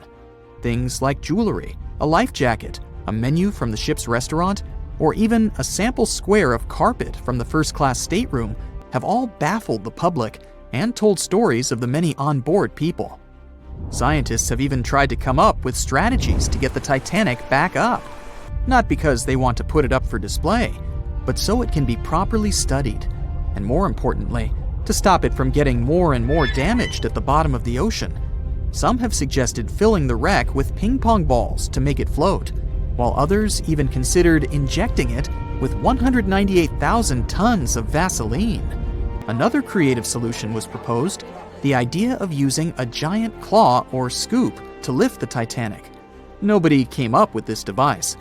Using 500,000 tons of liquid nitrogen to trap it in an iceberg that would float to the surface was also considered, but all these potential strategies had to be eventually let go, since the Titanic is way too fragile to ever be recovered.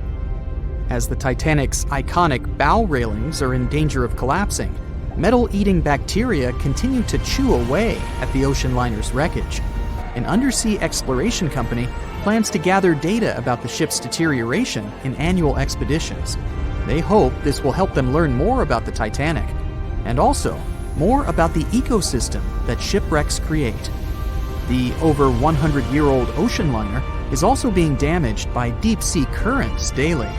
Some experts predict that the ship could disappear in a few decades due to holes in its hull. The deck that passengers crowded on as the ship sank has caved in. The gymnasium near the grand staircase has also fallen in, and a 2019 expedition found that the captain's bathtub, which became visible after the outer wall of the captain's cabin fell away, is no longer there. Those annual expeditions also gather data about the creatures living at the site, including crabs and corals. Surprisingly, many species have only been seen there at the Titanic wreck, so scientists are curious to find out more about them. The most famous out of all these creatures is the Halomonas titanicae. It's a bacteria, and it was discovered on the wreckage of the Titanic. What's interesting about this creature is that it's able to thrive in extremely salty environments. It's also been resistant to several antibiotics, unlike other types of bacteria. It's probably because of this superbacteria that the deterioration of the ship's iron hull happened so fast. The expedition will also look at the debris field and its artifacts. On the site, there are still traces of little personal items like clothes and luggage. One of the most interesting stories about Titanic artifacts is that of the passengers' shoes. Most of the Titanic items that have been lost at sea deteriorated or disappeared completely. But not the shoes. They seem to be able to resist the harsh conditions. On top of that, the leather in most shoes is perfectly preserved, probably because of tannin, a substance used in the tanning process of leather. It helped the shoes resist the damaging bacteria found underwater. All this exploring might have gotten you all excited. If that's the case, I have some good news to share. You might even be able to join the expeditions. To personally explore the Titanic, you have to plan ahead and apply to be a mission specialist with OceanGate, the company responsible for the journey. However, this experience does come with a high price tag of $250,000. Despite the cost, this once-in-a-lifetime experience is in high demand because of the limited spots available. If you can afford the exploration, you will have the chance to collaborate with renowned specialists in marine biology, oceanography, the Titanic, DNA, and the deep ocean. Accommodations and meals on the dive support vessel are also included, as well as training and guidance from specialists before and during the mission. Lastly, you don't even need to bring your own gear, as the expedition equipment is included as well. Sure, ships have evolved and modernized over the years, and these days we have technology that is way better than that available on the Titanic. But this ship remains an amazing piece of history because of its many unusual features, like the fact that the Titanic's whistle was loud enough to be heard over 11 miles away, or the fact that the ship's hull was painted with a special mixture of red lead and linseed oil, which was believed to be effective in preventing the growth of seaweed and other marine organisms. However, despite popular belief, the ship's iconic fourth smokestack was not functional and was only used for ventilation and aesthetics. Probably one of its biggest flaws was its number of lifeboats. Despite its size and luxury, the Titanic only had 20 lifeboats on board, which were not enough to save all of its passengers and crew once it hit the iceberg. The Titanic may be the most famous shipwreck, but it's not the only one. The fleet of Kublai Khan tells a similar story. This one was a large naval force commissioned by the Mongol ruler Kublai Khan in the 13th century. The fleet was intended to travel to Japan and establish the Mongols as powerful rulers in the region. However, in 1281, the fleet was supposedly caught in bad weather and was seriously damaged, with many ships being destroyed. Legend has it that the fleet was torn down by a massive typhoon that came to be known as the kamikaze, or divine wind. This strong storm was believed to have been sent by the higher spirits to protect Japan from the Mongols. The truth about its disappearance remains a mystery to this day. However, the wreckage of the fleet, or parts of it, appears to have been discovered in the 1980s by Asian archaeologists. They dug across the site and studied the remains of the ships at a location near Imari Bay. The shipwreck is, to this day, considered to be an important archaeological discovery. That's because it informed us how well prepared the Mongols were back in the day in terms of their ships. Another tragic story is that of the RMS Empress of Ireland. This was a British passenger ship that operated until May of 1914. This is when the ship was sailing from Quebec City to Liverpool, but it ran into the Norwegian collier SS Storstad in the fog off the coast of Rimouski, Quebec. The collision caused a large hole in the side of the Empress of Ireland, and the ship began to quickly take on water and sink. The crew and passengers were caught off guard, and many were unable to evacuate in time. In total, 1,012 people were lost in the disaster, making it one of the worst maritime collisions in Canadian history. Rescue efforts were hampered by poor visibility and the fact that many of the lifeboats were damaged or unusable. Only 465 people survived the sinking, and many of them were rescued by the Storstad, which had remained in the area despite its damage. The sinking of the Empress of Ireland was a national tragedy in Canada, and it led to changes in maritime safety regulations and the establishment of a Coast Guard. The ship still lies at the bottom of the St. Lawrence River, where it has become a popular dive site for enthusiasts.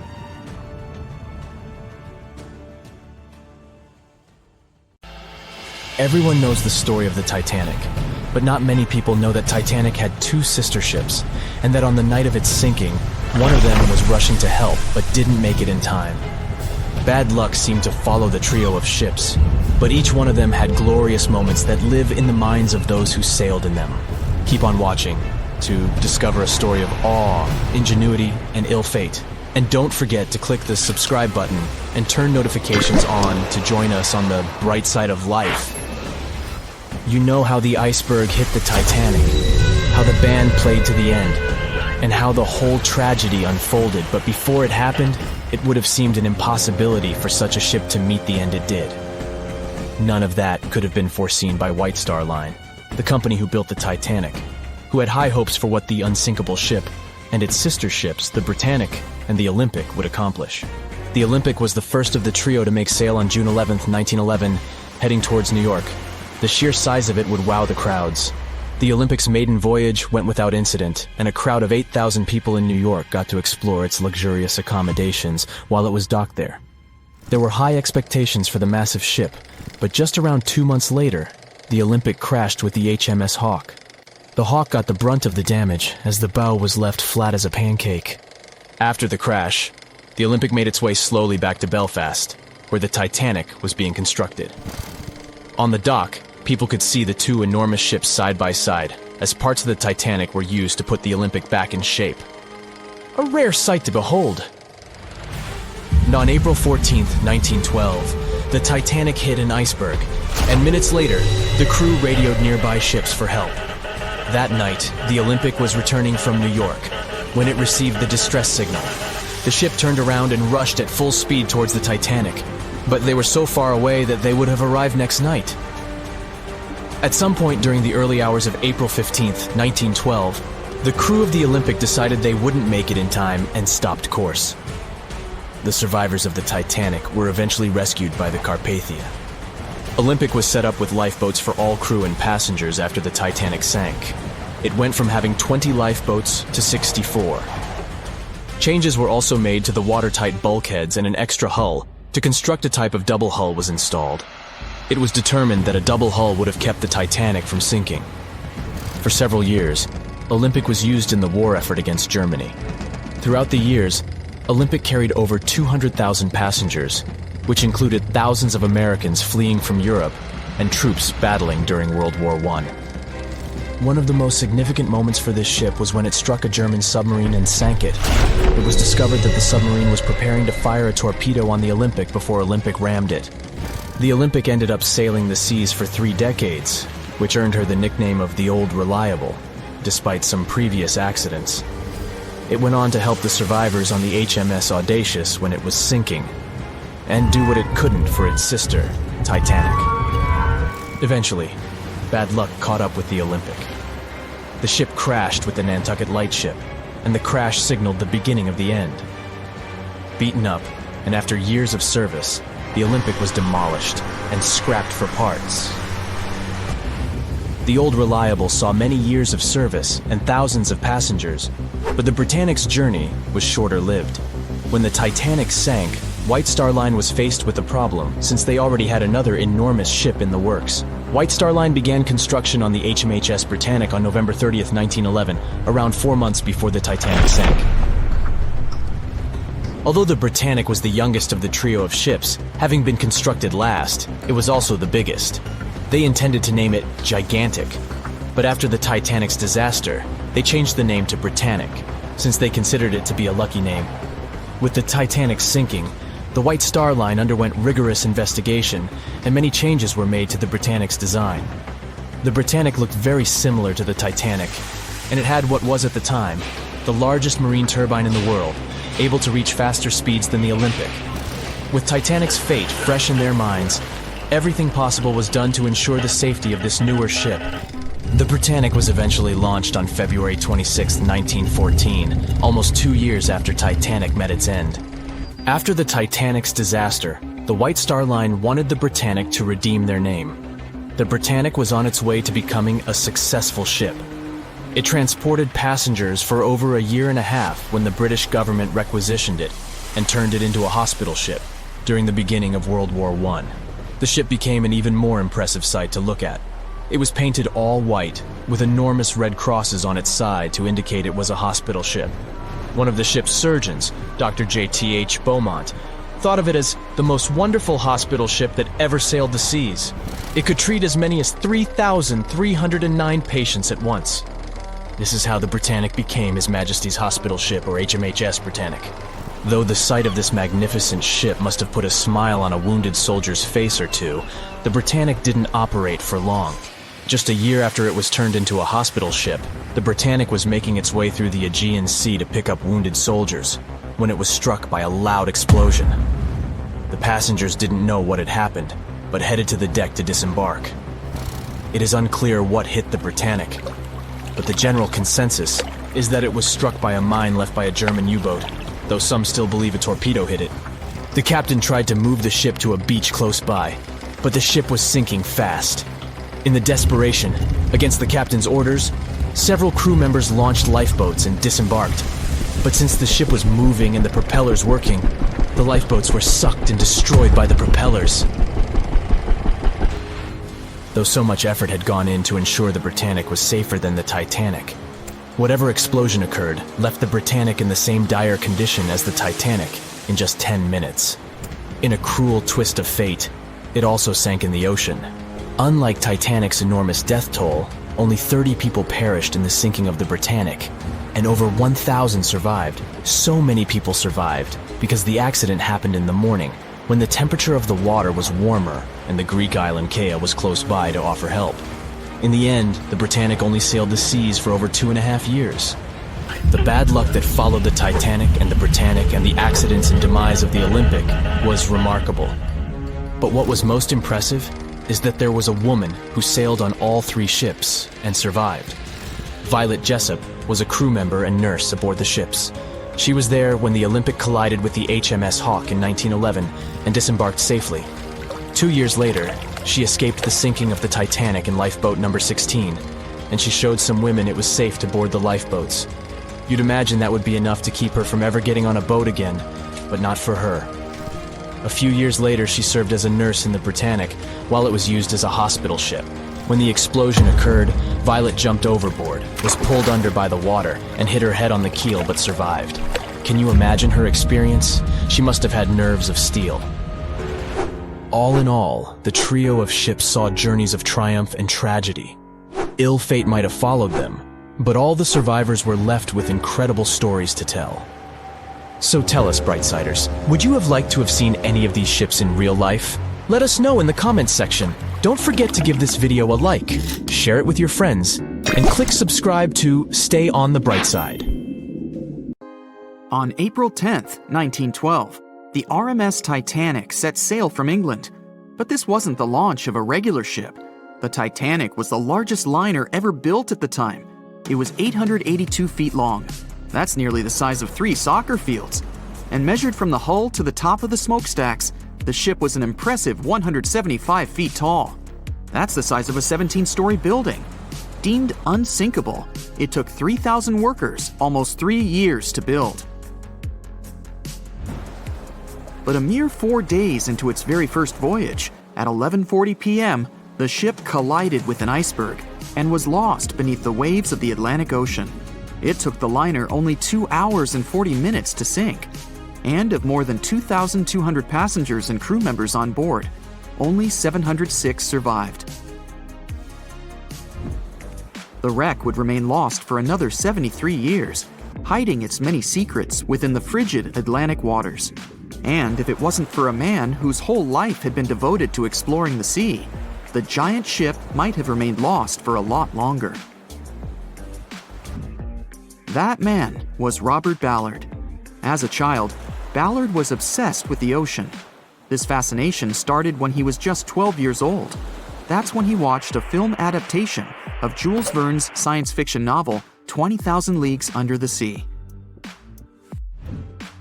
It had everything to spark a young person's imagination, from adventure and strange creatures to a powerful underwater vehicle called the Nautilus. It could travel anywhere in the world you wanted to go.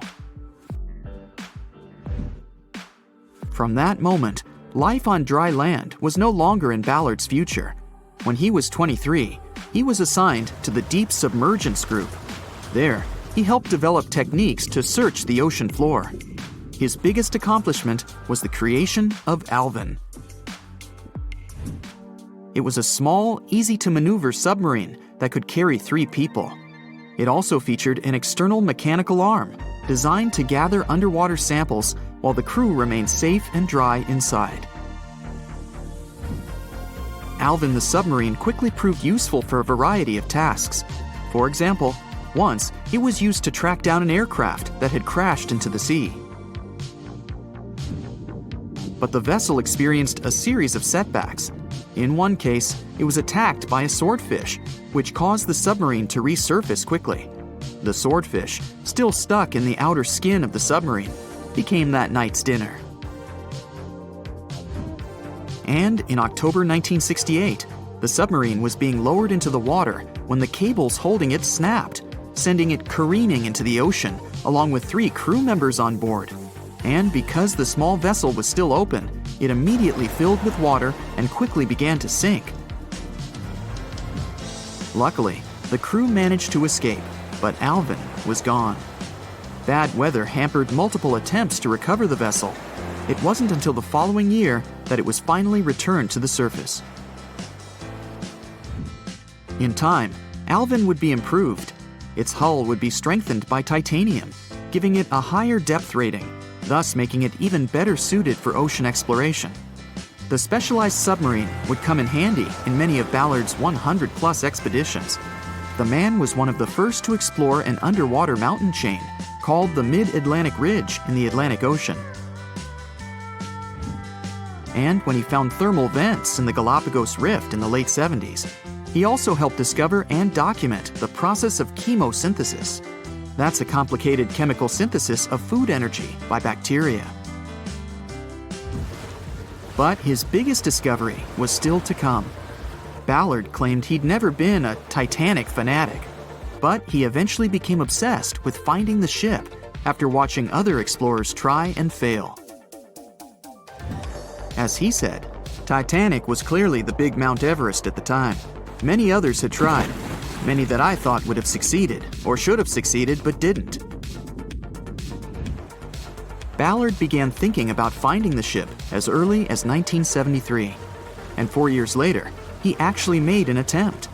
He used the deep-sea salvage vessel Sea Probe, which was a drill ship equipped with cameras and sonar. But he was forced to give up when the drilling pipe broke. It just wasn't his time. In the early 80s, a Texas oil man named Jack Grimm tried to find the wreck on 3 different occasions. Once, Grimm was actually right over the Titanic, but his equipment failed to detect it. That's what we call extreme bad luck. Ballard was just biding his time. He needed a plan and some help. The first issue was getting down to the bottom of the Atlantic. The furthest down he had ever traveled before was 20,000 feet, and this trip took him 3 hours, and that didn't include the way back up. Ballard knew he could use Alvin, already enhanced with a titanium hull to withstand the pressure of the ocean. But he also needed something that didn't require him to actually go down with it. An unpiloted remote-controlled submarine would be ideal. But first, he would have to create one. He reached out to the authorities, hoping they would provide funding for his project. And though officials had no interest in the Titanic, they were willing to help. But there was a catch. Ballard had to first focus on tracking down 2 submarines, the Thresher and the Scorpion, which had sunk to the bottom of the Atlantic Ocean in the 1960s. The authorities were hoping to study them to find out why they had sunk in the first place. They also wanted to know if they could be recovered or if it was safe to leave them on the ocean floor. Only when he had successfully completed this task would he be free to use any remaining time on his contract to find the Titanic. With no other options for funding, Ballard took the offer. He got to work. First, he created 2 new devices. Argo was an unpiloted deep-towed undersea video camera sled. It was designed to take photos and record videos from a series of cameras mounted on it. It could work at depths of up to 20,000 feet, and it could also explore nearly 98% of the ocean floor. Argo was supposed to be tethered to a boat. As the boat moved, Argo would be pulled behind, floating just above the ocean floor. The camera would then transmit images to the surface. The second device was a small robotic vehicle called Jason Jr. It was also controlled remotely, which allowed the crew inside a submarine, like Alvin, to get closer to and photograph underwater objects. Ballard was now ready. He knew he had to find those submarines quickly, and it didn't take him long. Much to his relief, the search was relatively simple, and he was able to fulfill his obligations with 12 days to spare. With almost 2 weeks to devote to finding the Titanic, he set out to explore the ocean. He focused the search close to Newfoundland, Canada, pulling Argo along the ocean floor and reviewing the images it collected. And after a few days of nothing, they eventually found riveted hull plates and a boiler. Could this be it? The next day, a ship's large bow was revealed. On September 1st, 1985, Ballard and his fellow crew members realized they had finally found the infamous ship. The discovery resulted in a mix of emotions. Ballard was excited to be the first to find the Titanic's final resting place, but he was also overwhelmed by the sense of grief for those who had suffered when the ship had gone down. Over the next 4 days, the crew explored the wreck. They found the crow's nest, from where the iceberg had first been spotted. Plus, there was finally evidence of how the massive ship had split in two before sinking, with both halves of the ship found. There was furniture and dinnerware, and sadly, several leather shoes of those who hadn't made it to safety were scattered about the ocean floor. Ballard succeeded where others had failed and became an instant celebrity around the world. You'd think that locating the Titanic would be enough for one man, but not for Ballard. In 2019, he took on the challenge of solving another mystery, the disappearance of Amelia Earhart. Earhart had attempted to be the first woman to fly around the world. Unfortunately, she disappeared somewhere over the Pacific Ocean in 1937. She and her plane were never found. Ballard hoped that his luck with the Titanic would help with finding where Earhart had gone down, but his expedition failed to find anything. And though Robert Ballard has found more shipwrecks than anybody else, it's only the tip of the iceberg. It's estimated that there are over 3 million shipwrecks in the ocean, and Ballard has only located 100 of them. Now, in his late 70s, the man is hoping to encourage young people to continue his work of exploring the ocean and its many mysteries. In 1989, he started the Jason Learning Project to inspire grade school students to pursue science, technology, engineering, and math.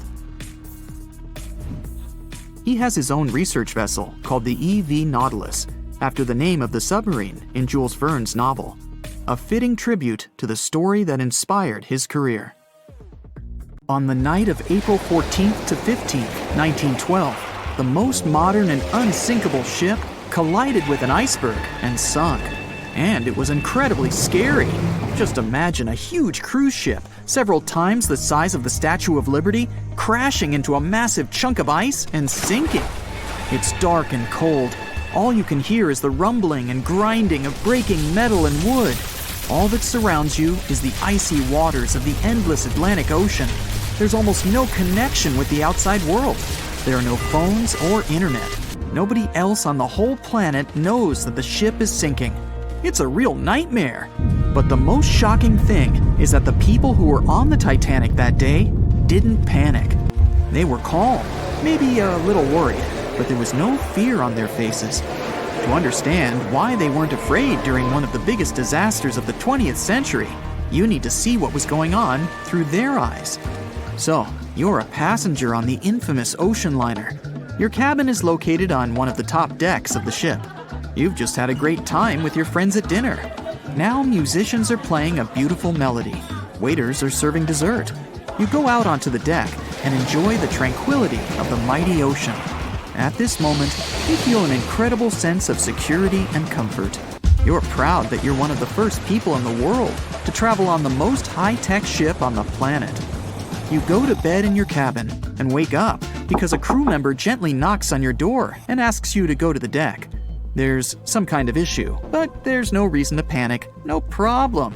You'll be happy to go out and take a look at the night sky. The moment when the ship collided with the iceberg felt like nothing more than a slight push, and some passengers didn't even hear it. They realized that something was wrong only when stewards knocked on their doors and asked them to go outside. You're on the deck. There are already a lot of people here. Everyone is more or less calm. Passengers are talking about what might have happened. Listening to the conversations around you, you figure out that the ship is supposedly sinking. The idea seems like nonsense to you, but even if it is true, all passengers will be evacuated in lifeboats anyway. At that time, people didn't know there were half as many rescue boats as needed. Passengers were sure that everyone would be saved. Evacuation begins. Women and children go first. No one panics or tries to get into a boat before it's their turn. All men behave gentlemanly and help crew members to evacuate women. One passenger wants to get into the boat with his wife, but it's not because he's afraid to stay on the Titanic. He's just worried. It seems to him that it's less safe in the boat than on the giant liner. He doesn't want to leave his wife alone, but the crew members explain the situation to him, and the man retreats without any resistance. They begin to launch flares into the air. No one pays any attention to this. Everyone thinks this is a standard procedure for a ship breakdown. If there had been many experienced travelers on board, they would have understood the flares were fired because the ship was in distress. Perhaps then, people would have started panicking, but most of the passengers simply didn't notice it. The boats are lowered one by one. People are watching the evacuation, patiently waiting for their turn. There's no pushing or crowding. Nobody is screaming. The actions of the crew help the passengers to remain calm. They deliberately downplay the severity of the situation to prevent panic. Someone says the boats are launched simply as a precaution. Also, the crew members claim that a rescue ship is heading for the Titanic and is just a few miles away. Some passengers say they see the lights of another ship. The people who are already sitting in the boats want to stay closer to the Titanic, since this way they'll feel safer. Many passengers simply don't want to believe that something serious is happening. Even when they're told the ship is sinking, they refuse to admit it. How is it possible that the unsinkable ship can sink? But this is how the human mind works. In extreme situations, it refuses to believe that something bad is going to happen now. You don't even want to think about it. One of the passengers says that it seems to her that the danger is exaggerated. She claims that all people will return to the Titanic at any moment. Some passengers are afraid, and still, they don't want to leave the ship. Warm cabins and the safest ship in the world are here. The alternative is the ice-cold ocean and small, unstable rescue boats. Someone refuses to leave the ship because they can't find their baggage. Some passengers carry all their belongings with them. They don't want to leave them on the sinking ship. There are many immigrants on board, and some of them don't even understand English. The crew members can't explain to them what's happening. These passengers misunderstand stewards' instructions during the evacuation. They can't figure out the inscriptions on the evacuation signs. Many passengers are sure there's been some kind of breakdown in the engine compartment. The problem will be solved soon, and the Titanic will continue its journey. People only start to realize that the ship is going down when it begins tilting forward, and its rear part starts rising above the water. That's when those around you start panicking. Some jump into the water, others climb into the lifeboats without waiting in line. But in general, there's no chaos and hysteria. And this is despite the fact that there are about 1,500 people on the ship. Scientists claim that some of them never even left their cabins. Those people refused to leave their stuff behind and didn't believe that something serious had happened. During the evacuation, the orchestra is playing. This helps people to keep their cool. They hear music, and it seems to them that everything will be fine. The music keeps playing on the Titanic almost until the very end. At about 2:05 a.m., the crew lowers the last boat with passengers. 15 minutes later, the ship goes underwater. Even after the tragedy, the surviving passengers can't really understand what's happened to them. They remember boarding the boats and moving away from the huge vessel, and they won't forget seeing it go under the water. But even after a while, they still can't realize what a terrible catastrophe they've just experienced. Sometime later, people began to write books about those fateful events. They made documentaries and feature films. The news about the Titanic was in every newspaper. It spread all over the world. In any description of that day, the tragedy looks like a terrible disaster. But those who were there admit they didn't feel all-consuming dread. They just couldn't believe what was happening that day. The tragedy of the Titanic might seem more terrible for people who heard about it than for people who experienced it. Many people around the world refused to go on board large ocean liners after the catastrophe. They were afraid of what could happen to them. At the same time, a lot of passengers who survived on the Titanic continued to travel by other ships. There was a woman who survived 3 shipwrecks, including the Titanic, and she still continued traveling. And what if people tried to raise the Titanic from the sea floor? This happened many years after the shipwreck. Then, the $5 million operation failed. Nylon slings were attached to a large part of the sunken ship. The other ends of the slings were connected to diesel engines. For the entire operation, a mini-submarine was used. A piece of the Titanic, weighing 21 tons, was being pulled up when one of the slings tore. And then, one by one, the other cables began to snap too. The huge piece of the ship fell back to the seafloor. By that time, the participants of the rescue operation had run out of food supplies. And since the nearest shore was quite far away, they decided not to give it another try. Titanic sank on April 14, 1912, and all of the passengers' belongings and ship's paraphernalia went down into the deep, dark waters with it. These objects patiently waited to be discovered until 1985. Titanic sank fast, and there seemed to be almost nothing left from the ship. Yet divers in small submarines managed to retrieve plenty of artifacts from the wreckage. If you wonder what those surprising items look like, hey, join me. A number of museums have collections of Titanic items rescued by divers or donated by survivors and their relatives. And some of those items are even sold at auction. So if you're ready to spend a pretty penny on an exclusive artifact, hey, why not? The first artifact on my list is a pocket watch belonging to a Titanic passenger, John Chapman. John and his wife Elizabeth were on their honeymoon. When the ship hit the iceberg, Elizabeth was offered a seat on a lifeboat next to her friend Emily Richards. There was a problem, though. Mr. Chapman couldn't enter the lifeboat. Elizabeth turned to her friend Emily and said, "Farewell. If John can't go, I won't go either." Now, that's what I call true love. After a short time, the ship went under. If we step back and return to Chapman's pocket watch, we'll notice one more heartbreaking detail. Experts believe the watch stopped around the time the ship finally submerged.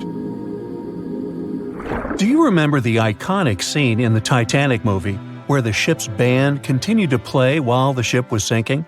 The violin, played by the real musician, was sold in an auction for $1.7 million in 2013.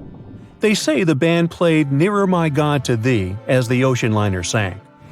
Since we started talking about the band, we might as well shed light on a piece of music found on the ship. It was the song Put Your Arms Around Me, Honey. Considering the fact that paper gets ruined almost instantly when it meets with water, it's a miracle to see those documents. Another saved paper document is the lunch menu. The first-class passengers wore their beautiful dresses and enjoyed their meals without knowing that it was their last lunch. This unique item was auctioned for $122,000. Meals were offered based on class. For instance, a first-class passenger would eat roasted turkey with cranberry sauce, spring lamb, or baked haddock. In comparison, a third-class lunch consists of stuff like rice soup, fresh bread, roast beef, and brown gravy. There were also cabin biscuits, which the passengers would eat to diminish seasickness. It wasn't just the menu. A VIP ticket was also retrieved. The ticket number is still readable, 1342. Number 5 is Edwardian perfume samples. A chemist named Adolf Saalfeld stepped onto the Titanic with various perfume bottle samples. Why did he bring these samples with him? Well, Saalfeld planned to open a fragrance store in America. 61 vials of perfume sank with the ship. Luckily, their owner managed to survive and get there safely. but his samples sank and were only rediscovered some time ago by the divers. When we accidentally drop a plate, it usually shatters into pieces. Now, there's a question. Do you think an unbroken plate can be recovered from Titanic? The answer is yes. Original White Star tableware is proof. Apparently, each class of passengers didn't just get different meals, but was also served with different types of plates. The retrieved plates have a green and brown floral motif. The edges have a gold rim, and there's a logo in the center. By the way, they're sold at auction, and you can find them online. Let's carry on with touching personal stories. The love story of Rose and Jack that we see in the movie is fictional, but the ship surely witnessed many romantic tales. Here's a love letter to prove this.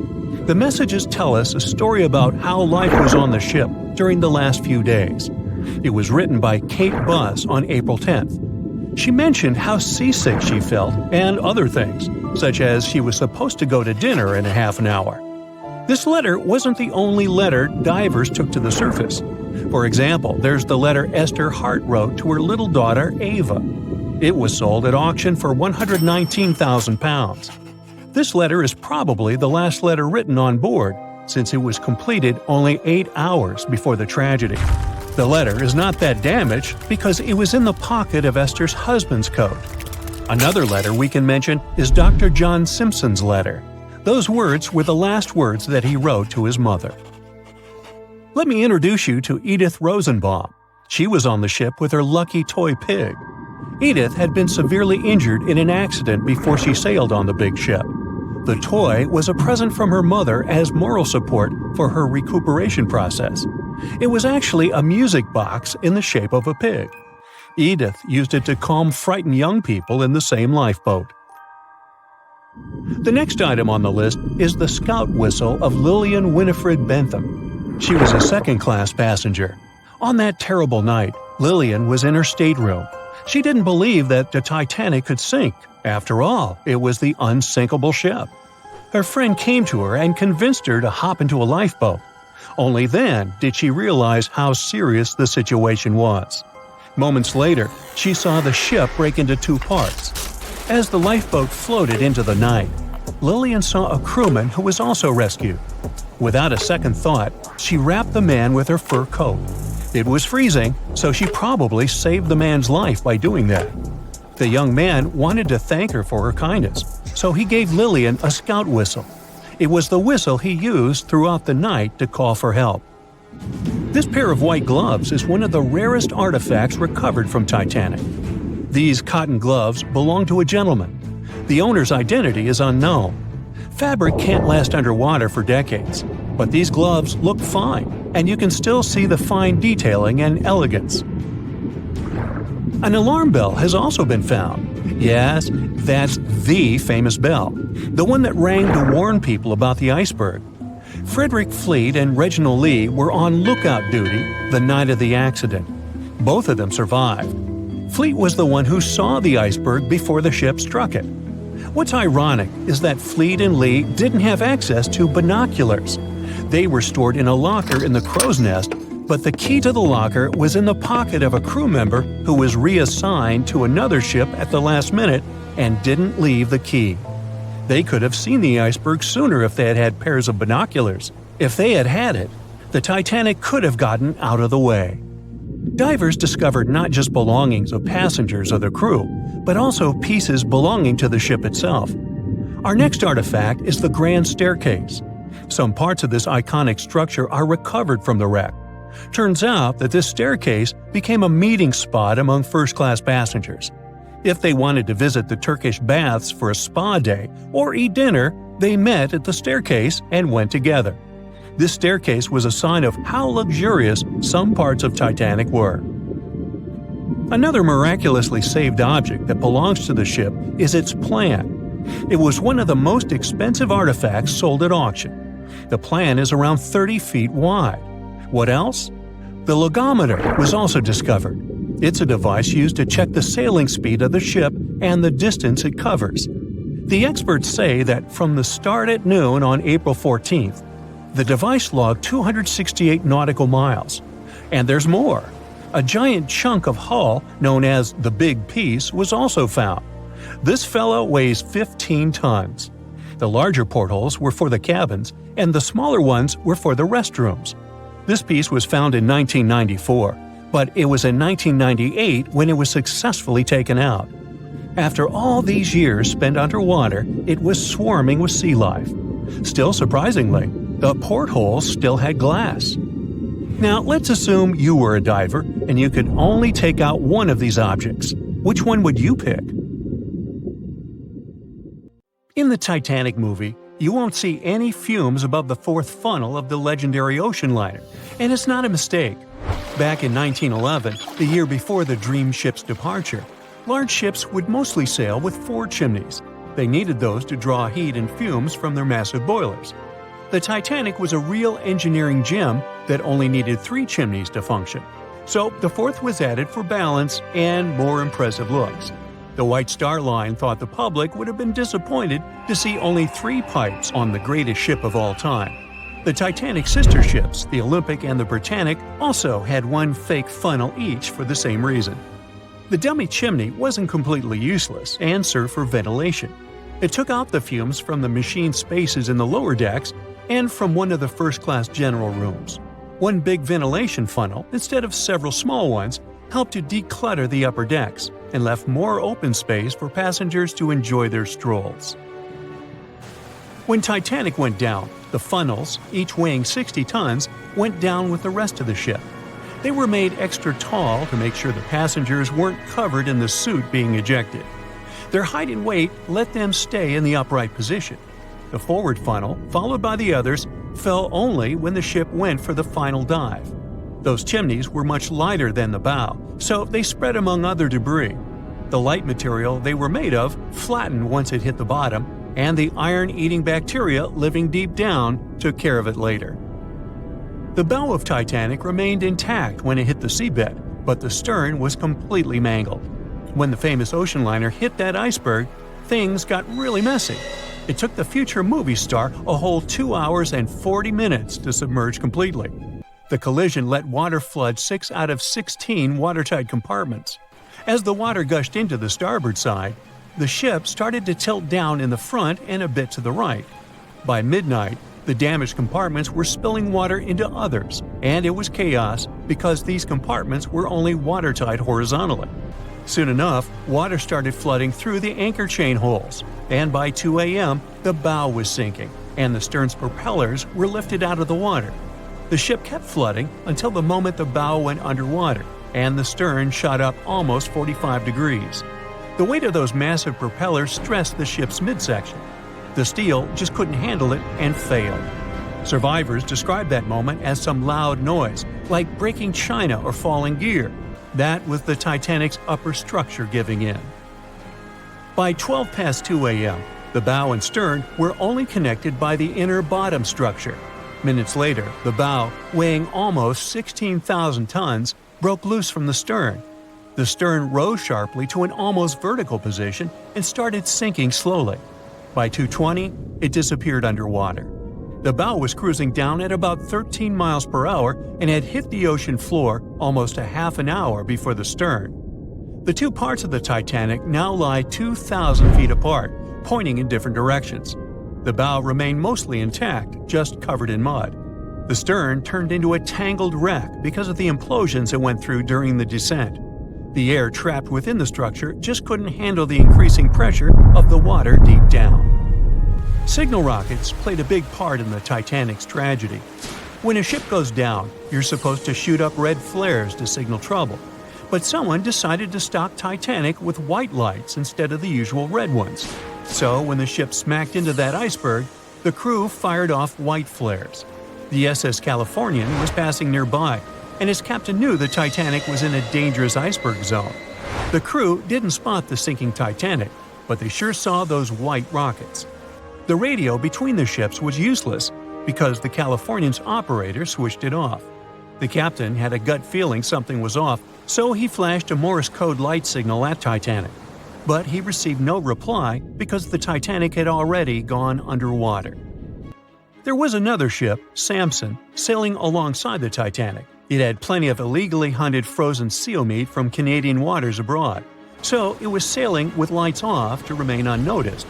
When they saw the Titanic's white rockets, they thought it was the Coast Guard and zoomed away. Sampson didn't have a radio, so they couldn't find out about the ongoing disaster. The crew got the news about Titanic only when they got to the coast of Iceland the following month. There have been many theories to explain the Titanic tragedy, and one of the recent ones says that there was a fire involved. An Irish journalist went full detective for decades, digging into the mystery, and stumbled upon a game-changer. He came across a photo album that had been hiding from the public for a century after the tragedy. In the pictures, taken at the Harland and Wolff shipyard in Belfast, Northern Ireland, just over a week before the liner sailed, you can clearly see a massive 30-foot black spot on the ship's hull. Maloney researched the photos and eyewitness testimony from the time and claimed that a fire spontaneously broke out inside of one of Titanic's enormous coal bunkers. It was raging for a whole 3 weeks and messed with the metal, critically weakening a crucial segment of the ship's hull. Back then, most ships had just one hull, so it was the only skin the Titanic had. That's why the iceberg managed to punch a hole through the ship so easily. If it hadn't been for the fire, the Titanic might have shrugged off that iceberg collision. The company operating the liner knew about the fire, but they decided to conceal that fact. They didn't want any negative stories in the press as they faced some serious competition in transatlantic voyages. The Titanic was sold out, so they stocked up on coal and made it sail. The moon might have also played a role in the sinking. Our satellite heavily affects tides on the Earth. The closer it is to our planet, the stronger the tides are because of the increasing gravity of the moon. Back in 1912, the moon was so close it made several glaciers in Greenland break apart. Massive chunks of ice that broke off from the glaciers started floating south. The supermoon event came just 6 minutes after a spring tide. During new and full moons, the alignment of the moon, the Earth, and the Sun makes their combined gravity reach its peak. And the day before, our planet had come the closest to the Sun that year, which made the gravity even stronger. This mixture of events created perfect conditions for one of the most powerful tides in history. It created the perfect conditions for the icebergs breaking off from Greenland's glaciers to move freely. Opponents of this theory say that the difference in tidal force wasn't actually that big, and it couldn't have been the main cause of the sinking. The iceberg tore down the side of the ship, leaving a huge opening in the hull. It wasn't a continuous rip, and damage was caused in several places. Some experts believe the ship would have survived the iceberg if it had hit head-on. The Titanic had watertight compartments designed to prevent flooding in case of a collision. Only the first 3 or 4 of these compartments would have been flooded. This could have helped save a lot of lives. Supporters of this theory put the blame for the disaster on First Officer William Murdoch. Huge, fast-moving ships don't just turn in a matter of seconds like a speeding car. It takes minutes. When Murdoch realized the collision was inevitable, he tried dodging left to avoid a direct hit. But despite his efforts, the ship still collided with the iceberg. You know the rest.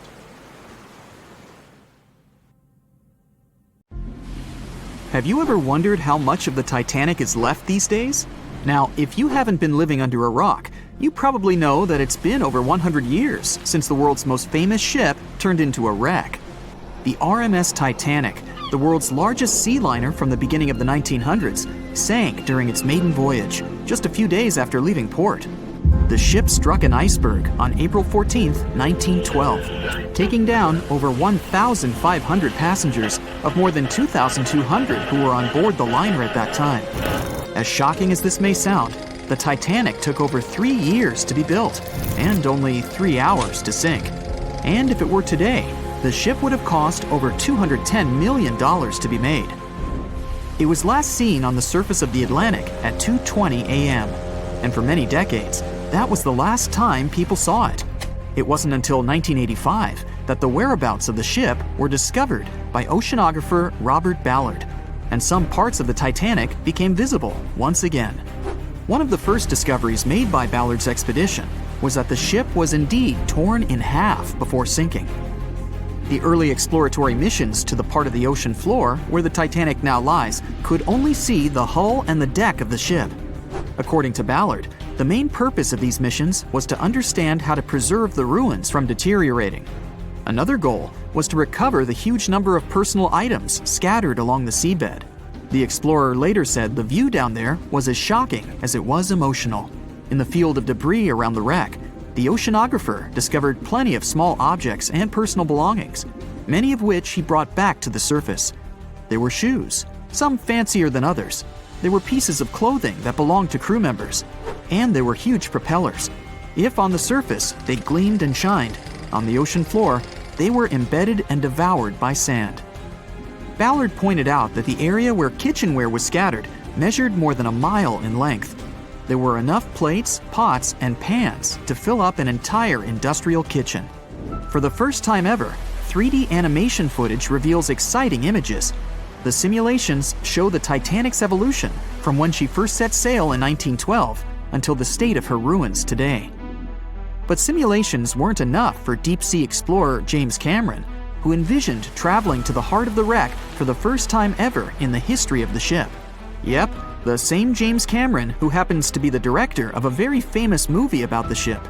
He has now dived 33 times to visit the wreck of the Titanic. Here's some fun trivia for you. The director says that his true passion has always been the ocean, and that ever since he was a kid, he wanted to study the sea. Directing, let's say, just happened to be his day job. And when the possibility of directing Titanic appeared, he said yes, just so that he could go and check out the ruins of the ship in real life. Now back to the wreck. According to James Cameron, it wasn't enough for researchers to access only the exterior of the ship. They needed to go inside, analyze and photograph what was left of the pompous interiors of the world's once biggest sea liner. Cameron piloted an innovative robot vehicle equipped with cameras. It helped the man to reveal spaces in the Titanic that no one had ever seen before since the ship touched the bottom. Turkish baths, for instance, still had their tiled walls standing up almost in all their entirety. These baths were exclusively for first-class passengers. They were located right next to the swimming bath and the third-class dining room, and were designed in the Moorish style. People resting there could get heating blankets and ask waiters to bring them anything they needed. If the pictures from before the disaster were astonishing, they carry a different kind of wow factor now, when everything you see in them is hidden underneath the surface of the water. Another shocking discovery was the ship's mast. If we look at the Titanic in its pre-sinking glory, the mast calls much of one's attention. Located on the bow of the huge ship, the mast held together the transmission cables for the Marconi system, a system of wireless telegraphy.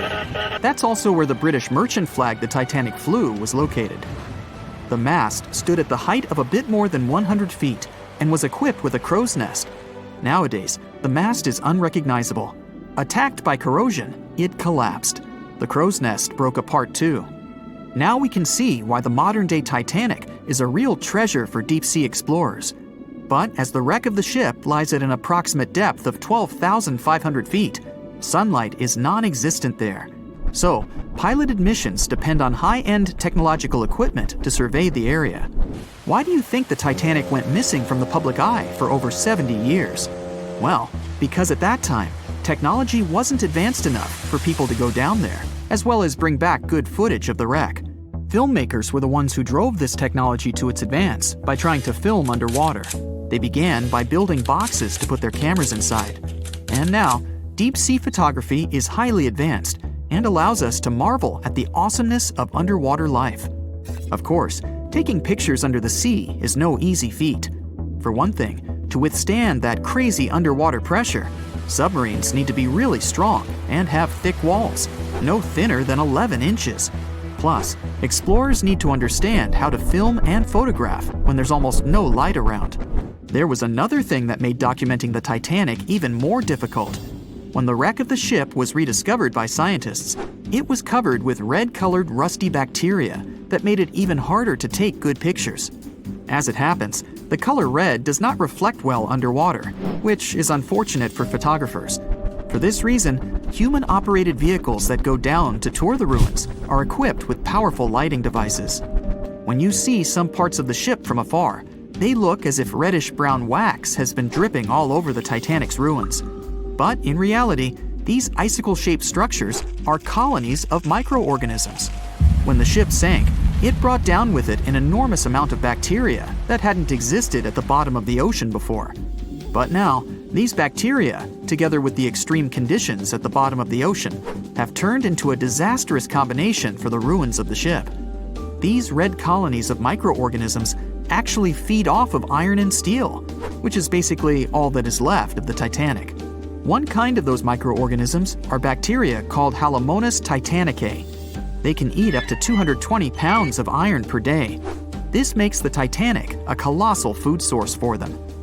There have been lots of speculations regarding the life expectancy of the ship's wreck after researchers discovered this bizarre rust. But according to Cameron and his research team, the Titanic isn't going to disintegrate anytime soon. In one of the latest expeditions down to the wreck, a piloted vehicle was funded to identify specifically one stateroom. It belonged to a very important passenger, Sir Benjamin Guggenheim. Yes, just like the museum. Guggenheim was the son of a mining magnate and a member of the elite group that boarded the transatlantic journey of the Titanic. Born in Philadelphia, Guggenheim was traveling back home to the US. But, as we all know, he never made it to his final destination. For the price that ranged from 400 to 800 pounds back in 1912, the equivalent of 84,000 pounds nowadays, one could book accommodation that was called a stateroom. Staterooms on the Titanic were the most luxurious kind of first-class rooms.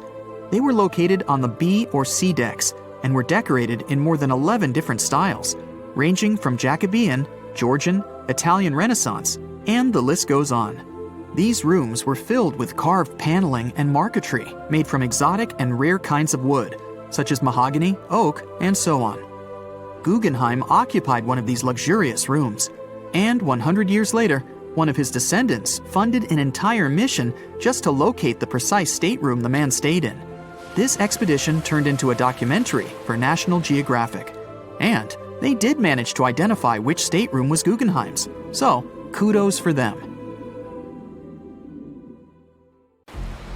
Over a century ago, the Titanic struck an iceberg and sank to the bottom of the Atlantic Ocean. Of the 2,240 people on board, only around 700 survived. Since then, the tragedy has been the subject of endless movies, documentaries, and books. And though we've learned a lot about the ship and many of the people on board, we hardly know anything about the iceberg responsible for the catastrophe, especially anything concerning its size. But maybe we can find some clues.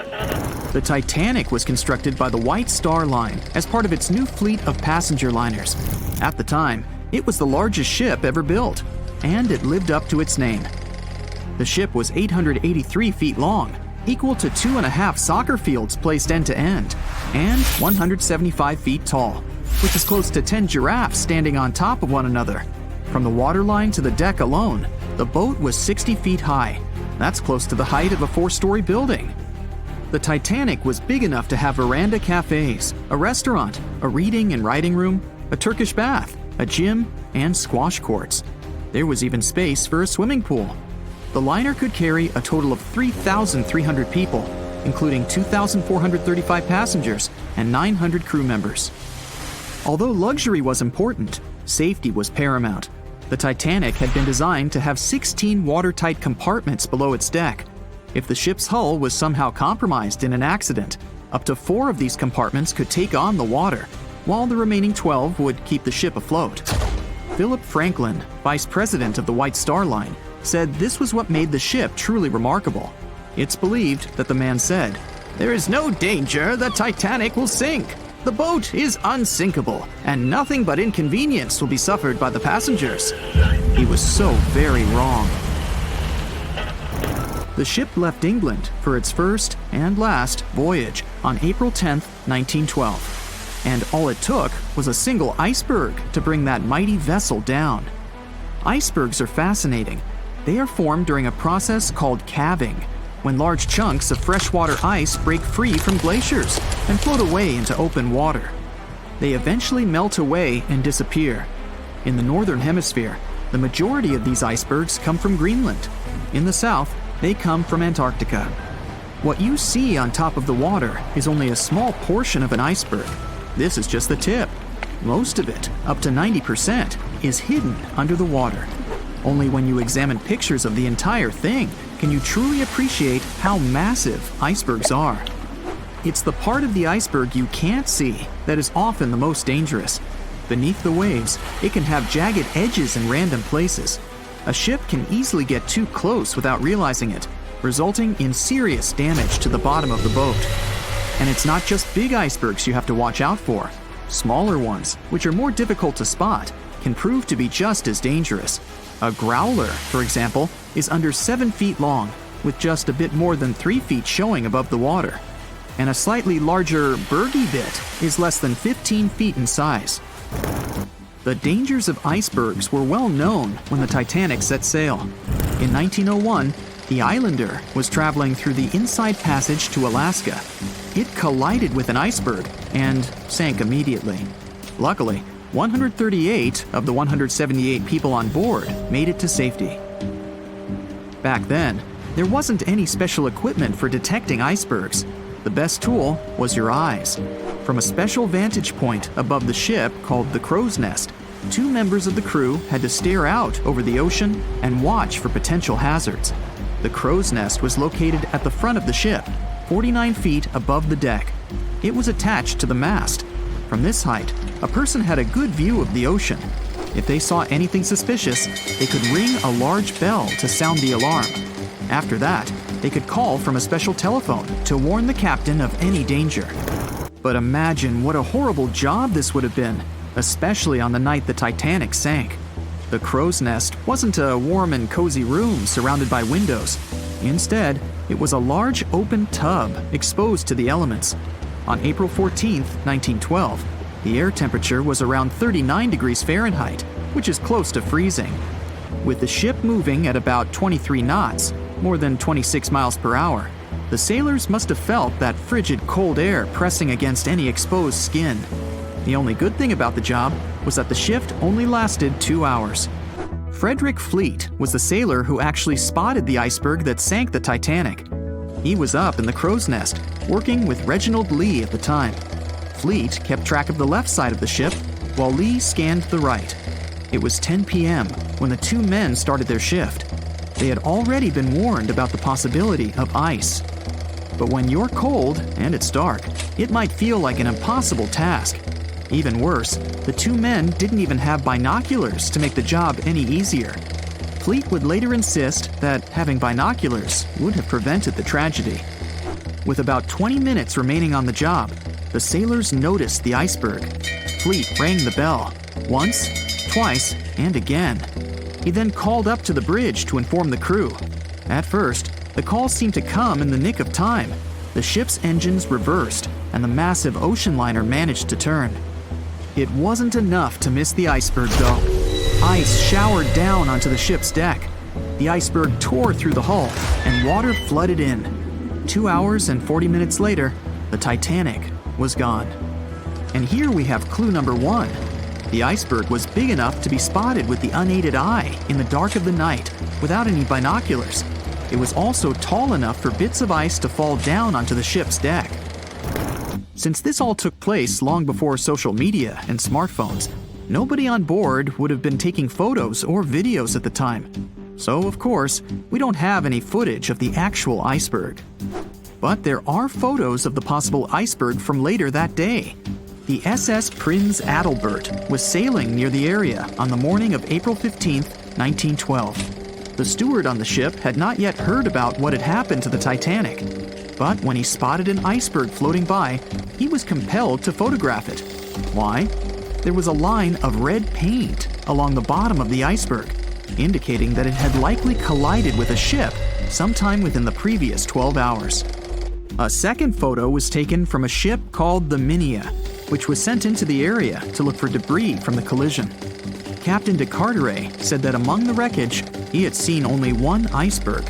He also noticed a streak of red paint on it. From the photos and witness accounts, newspaper reports estimated the iceberg to be 50 to 100 feet high and 200 to 400 feet long. That's clue number 2.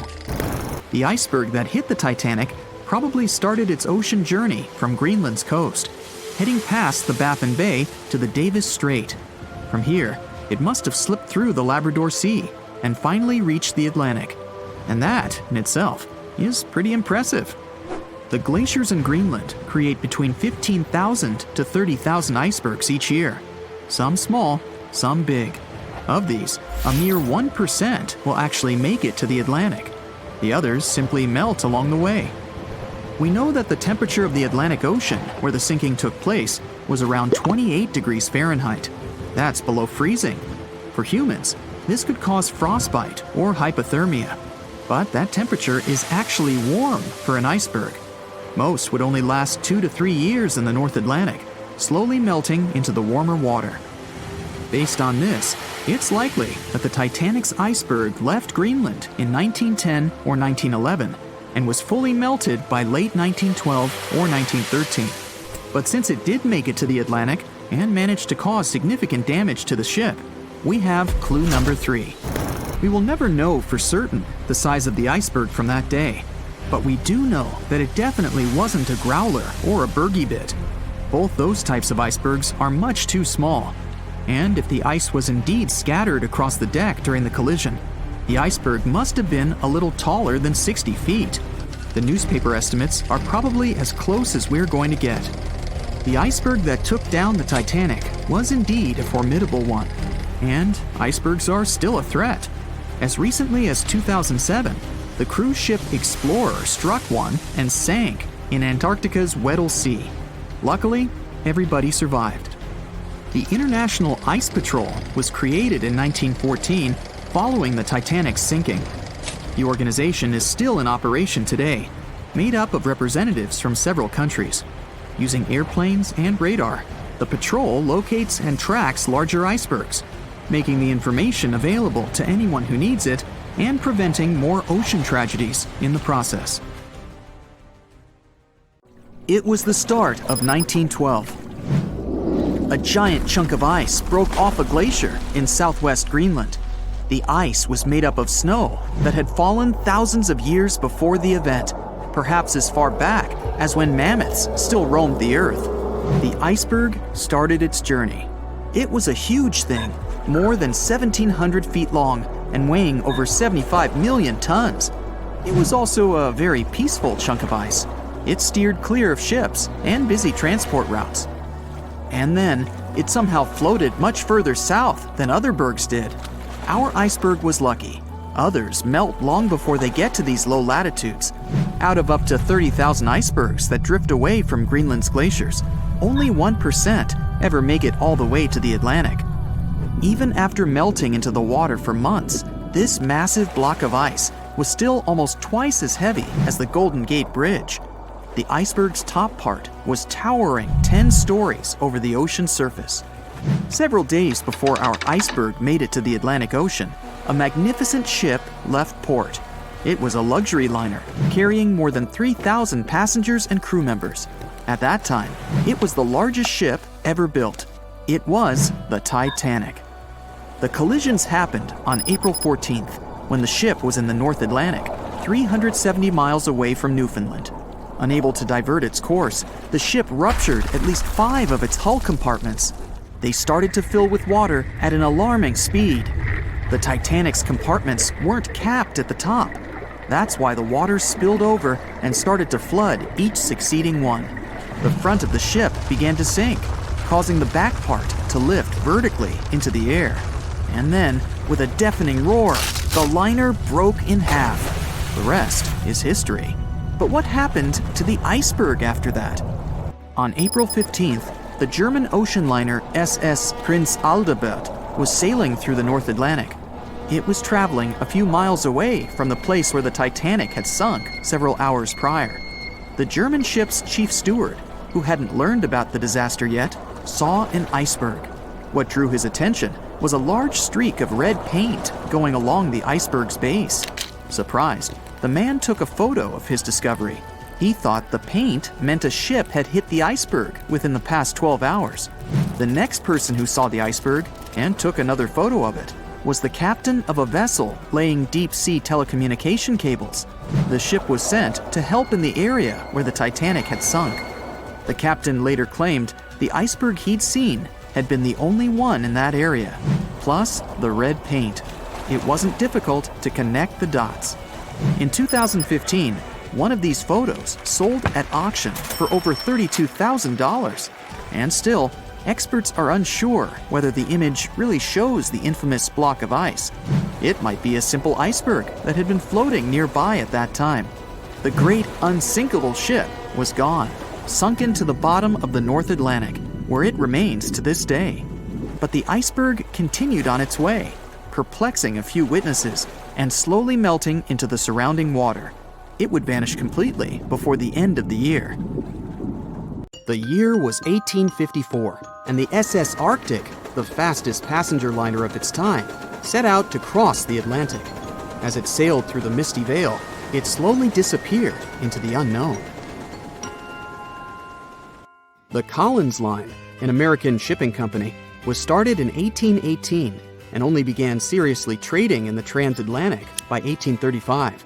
Its steamships crossed the Atlantic from Liverpool to New York within just 10 days. Doesn't sound like a great speed today, I know, but back then, the same thing took other ships several weeks. Light on the water with their wooden hulls, powering through with a strong steam engine, those steamships were the favorite choice for many high-profile people.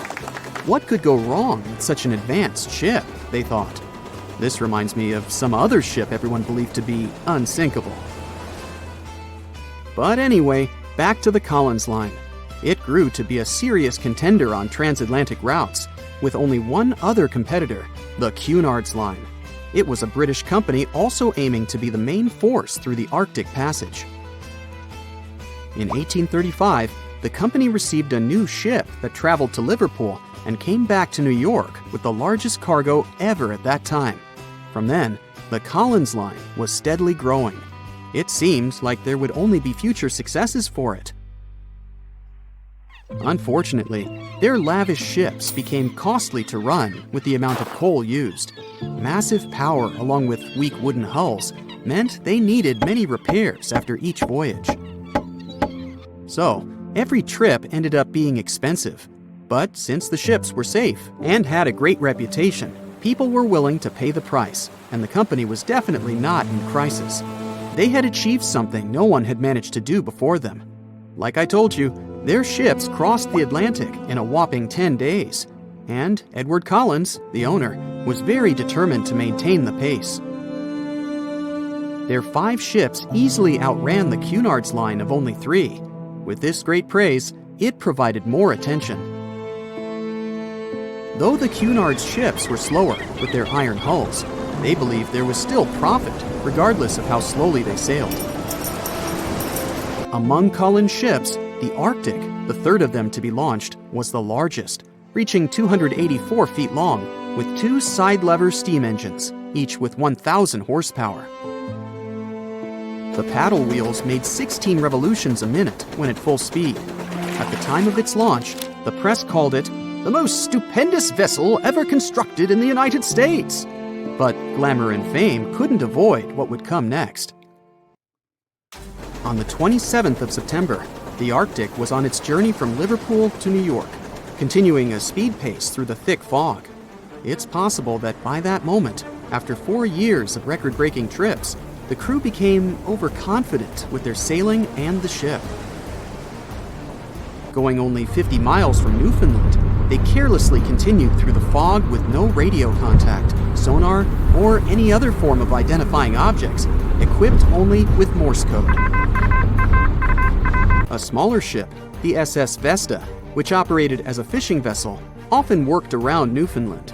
It was passing through the same path as the Arctic and crashed into its side. Shocked by the collision, the captain of the Arctic offered help to the much smaller Vesta, but it was soon clear that the damage that seemed minor on the Arctic was far worse. Beneath the waterline, a hole was letting water into the hull. The cost of the much faster wooden hull now seemed less valuable. They steered toward land, trying to plug the holes, but they weren't doing so well, and the seawater continued to pour in, filling up higher and pushing the ship down. And finally, once the engine room was full, it put out the boilers, taking away the massive power the Arctic was once legendary for. They moved slowly until coming to a complete stop. The ship continued to sink, and the order was to abandon it. At the time, maritime law allowed for the Arctic to carry only 6 lifeboats, only capable of saving 180 people. The crew and some of the passengers managed to push their way aboard and took most of the seats on those boats. Things were pretty wild, and everyone forgot about their manners, not letting the ladies and the youngest ones board first. It took 4 hours for the Arctic to sink. 150 crew and 250 passengers were on board. Those that weren't able to find a lifeboat made a desperate attempt to build their own rafts from parts of the ship. 2 days later, only 3 boats made it safely to the shore. The other 3 were never found. Believe it or not, the rescue party also saved some people that had been clinging to the wreckage for 2 days. Unlike the crew, the captain went down with the Arctic, but amazingly survived. He would be only one of 85 people that made it out of the 400 on board. When the news arrived 2 weeks later, the public responded with great sadness to the losses. Great anger soon followed towards the poor safety measures and the crew. The press published demands to change the laws for more lifeboats. It only made sense to have enough for every person on board a ship. But they ignored those requests. This neglect would lead to more disasters in the future. Enough lifeboats would only come into maritime law some 60 years later, after the disaster of the Titanic. Edward Cullen's wife and 2 children were also aboard the ship and didn't return. He was heartbroken, but didn't stop running his business. The Collins line still had a reputation to uphold, the biggest, fastest, and most luxurious on the Atlantic. Edward Collins would now build an even better ship than any other. It was named the Adriatic, and it was the largest ship in the world, 354 feet long.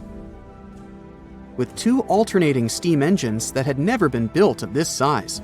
These steam engines at the time were at the height of engineering, though today you can only see them in models and toys. With the new addition of 2 masts, the Adriatic would also be able to sail if needed. Luckily, they made some lessons from the disaster of the Arctic.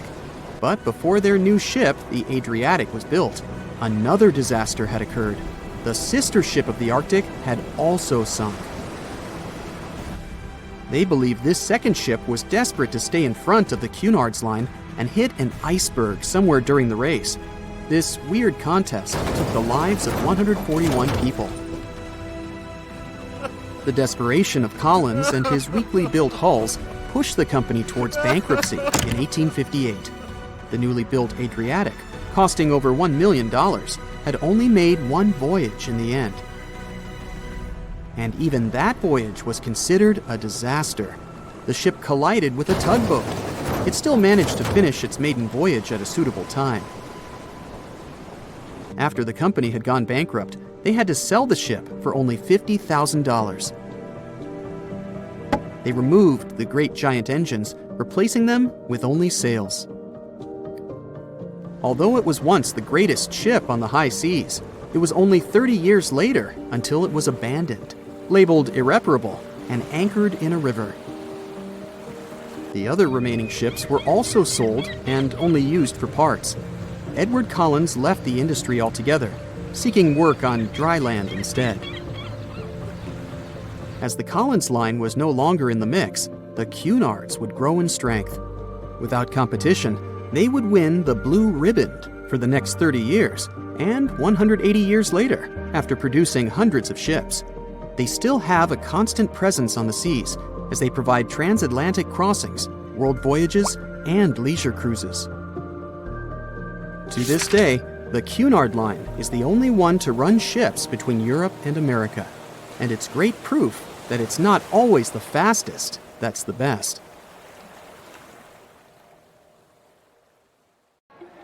So in 2017, over 25 million people boarded cruise ships all over the world. Now, if you're keeping count, that's more than the total population of Greece. It's become America's favorite choice when it comes to going on vacation. It's easy to see why hopping aboard a cruise ship becomes more popular each year. Heading out on a cruise is also coming back in style with newer generations. 2/3 of Gen Y and millennials say that cruising is their new preferred type of vacation. How's that? Well, let's see. It's easy to plan in advance. On board, you can find activities for all family members, and you get a chance to visit several different destinations in one trip. An added bonus of booking a cruise? You can sample various places for a future time off.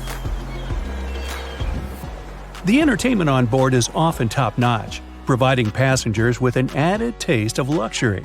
And the amenities and accommodations are generally very reliable. Not to mention that it gives tourists that feeling of actually getting away from everything that people strive for while out of the office. Royal Caribbean International is one of the largest cruise lines in the world, with just over 19% of the cruise market as of 2018. Its current fleet is divided into many different classes of ships, including the Voyager class, Radiance, and Quantum. The latest addition to the Royal Caribbean International's impressive fleet was built in 2018. Wonder of the Seas is now the largest cruise ship in the world. Since this spectacular liner has just had her maiden voyage in March 2022, let's look at some of the incredible perks it has to offer its passengers. For starters, the boat is so big that it had to be split into neighborhoods. Well, it figures since Wonder of the Seas can accommodate almost 7,000 passengers. Fond of New York? Well, no worries. Wonder of the Seas has a central park of its own, with an estimated 10,000 plants to check out. The ship's central park is a feature of all Oasis-class ships, being one of the so-called neighborhoods. Let's look at some other areas, shall we? Like this boardwalk, a place that includes an arcade, a candy store, and a sports bar.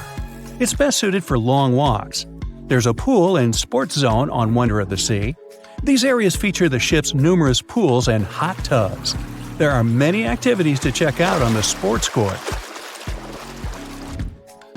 Then there's the Royal Promenade, or Promenade if you prefer. That's the main road on Wonder of the Seas, with bars, lounges, and places to grab a cup of coffee, or a luxurious latte. The entertainment neighborhood is the focal point for leisure activities on the ship. Here, guests can find a comedy club, an ice skating rink, and even a theater. The spa and fitness area is a tranquil zone with a huge array of treatments available. The fitness center is free of charge, by the way, so there's no excuse for guests to skip a leg day. An extra 8th zone was added to Wonder of the Seas. It's called the Suite Neighborhood. This is an exclusive area designed for guests staying in the suites. Oh, now I get it. It's located at the top of the ship. Guests here have designated staff members called Royal Genies. Yeah, if you rub a lamp in your suite, they appear. Nah, not really. The genies are similar to butlers. They can cater to just a few cabins. Of course, the cruise line wants to divert other guests from asking these crew members various questions and taking their time. That's why the genies don't wear name tags in public areas. As for its itinerary, Wonder of the Seas was initially supposed to be homeported in China, but Royal Caribbean decided to move the liner to the United States.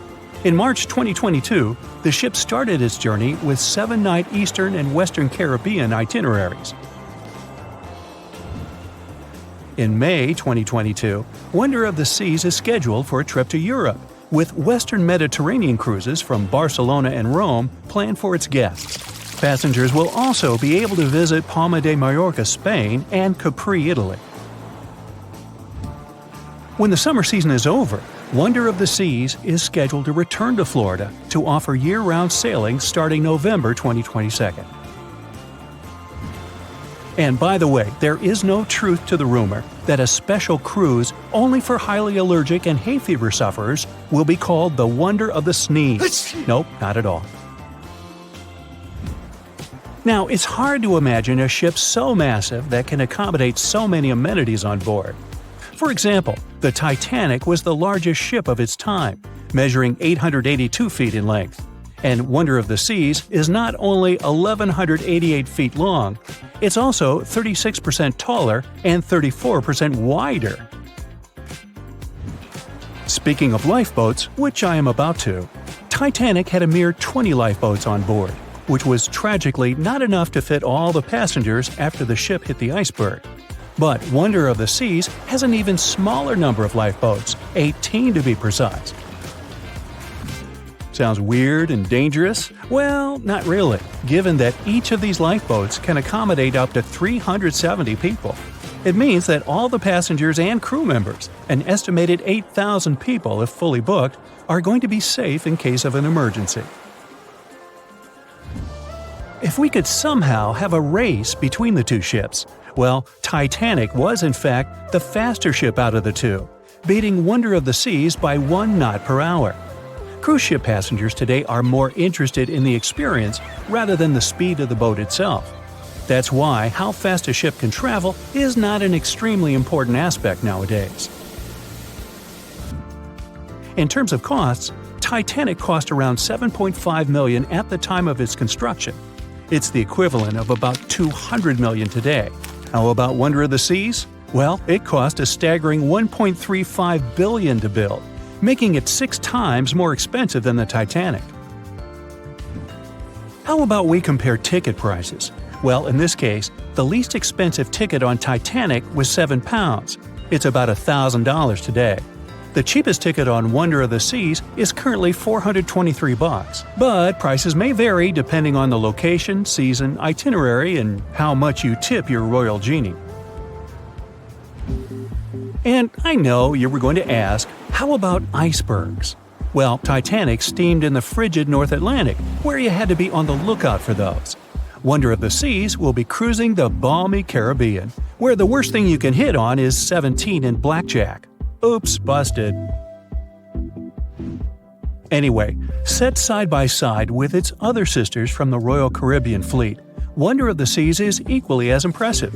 The company's earliest ships could host about 2,500 people. This included passengers and the staff. Such ships were Splendor of the Seas, Legend of the Seas, and the smallest of them all, Thumbelina of the Seas. No, wait, that should be Empress of the Seas. Oops, my bad. The largest ships in the company's fleet can now house about 9,000 people altogether. That's almost 3 times the size and capacity of the earlier liners. Wonder of the Seas is one of them, as well as Harmony of the Seas and Symphony of the Seas. Are you seeing a pattern here? Yep, if you ever encounter a ship with Of the Seas in its name, it's safe to assume it belongs to Royal Caribbean. But if it's a can of tuna, it might actually be Chicken of the Sea. Hey, I like tuna. Now, choosing between cruise ships based on their size is like wondering if you should visit your local museum or the Louvre in Paris. It all depends on your preferences. Some families prefer small settings. Others are fan of large spaces that can provide everything they need. Historically, it's equally as exciting how far we've come in terms of maritime transportation. The SS Royal William, for example, was the first boat to ever make a transatlantic voyage almost entirely steam-powered in 1833. And it was a mere 160 feet long and could house roughly 155 passengers. And if the seas were calm, then they were housed less roughly. Similarly, the first modern megaship in the world was the MS Sovereign of the Seas. Launched in 1987, it was only 888 feet long and could carry a little under 3,000 passengers. Size and capacity are not the single improvements added to newer cruise ships out there. Recent technological developments in artificial intelligence and facial recognition have allowed cruise operators to ensure faster, smoother boarding for passengers. If, in the past, it took from 60 to 90 minutes for all passengers to board a ship, nowadays, cruise ship operators manage to get people comfortably settled in less than 15 minutes. Now, I'm sure you're already eager to book a ticket, but let's look into some of the more interesting activities you can try on board Wonder of the Seas. This way, you'll know what you're getting yourself into. All Royal Caribbean ships have loads of artworks available for their guests to enjoy. But Wonder of the Seas goes above and beyond, even featuring statues of astronauts in key locations around the ship. You'll find the first astronaut looking through the glass at the promenade, while a second one is busy rock climbing at the boardwalk. The third and last astronaut is more of a movie fan. This statue can be found near the movie screen sitting area. Going astronaut sightseeing is proving to be quite the experience among guests. In the areas with no access to sunlight, Wonder of the Seas features virtual balconies. In case of bad weather, guests can still have a feeling of the outdoors, but without having to hide from wind or rain. Teenagers have a place of their own reserved on the ship. There's a special club with a private hot tub, selfie area, games, and comfortable seating. The inside part of this club features a vending machine, an interesting collection of literature, and tables for foosball. Well, sign me up. Can you guess how many theories of the Titanic's sinking exist? Right, loads, including a theory of my own, which I'm going to share with you today. And then you can decide which one seems most likely to you. One Piece theory. The very first version of the events was the One Piece theory. It's very simple and basically claims that the sinking happened without any breakups. 2:15 a.m., the ship collides with an iceberg. 2:18 a.m., the lights go out. The ship reaches an angle of 45 degrees and then quickly begins its final plunge into the ocean depths. 2:20 a.m., only about 3 minutes later, the RMS Titanic disappears under the surface of the ocean for good. The liner doesn't break. It just goes down as a whole piece. Of course, this can't be true. In April 1912, the Titanic was not only the largest ship in the world, but also the largest ship ever built. It's hard to believe that such a heavy vessel could have gone down without breaking. That's just impossible. Well, I mean, you can't blame the theorists. Before we found the wreckage, there were no other theories. Wait a minute, or were there? The day after the disaster, the survivors gave their interviews. They talked about what had happened, and some of them claimed that the ship had actually broken in two when it had been flooded. For example, Jack Thayer, a 17-year-old boy, outlined the sinking as he remembered it, and L.D. Skidmon drew a sketch based on his description. The picture clearly showed the ship breaking in half. But no one believed Jack or other witnesses. There was no evidence, so their claims were received with a grain of salt. But in 1985, things changed. First breakup theory. That's when Robert Ballard found the wreckage of the Titanic in the depths of the ocean. When people saw the wreckage, it became clear that Jack and the other survivors had been right. The Titanic did indeed break in two when it sank. So it's time for a new theory. 2:15 a.m. The keel breaks, the starboard list eases, and the hull continues to bow and crumble. 2:17 a.m. The galley sections break off. The towers immediately drop under their own weight. The lights go out. The stern is pulled into the air. The bow breaks off and starts sinking. The aft is barely hanging on to the starboard side of the stern section superstructure. The stern section slowly lists over to port as it begins sinking again. It rises up one last time and pivots in a semicircle as it sinks. It all sounds pretty convincing, right? But people began to find plot holes in this theory. For example, the Titanic couldn't have held together until it reached such a high angle. The breakup would have had to begin much earlier.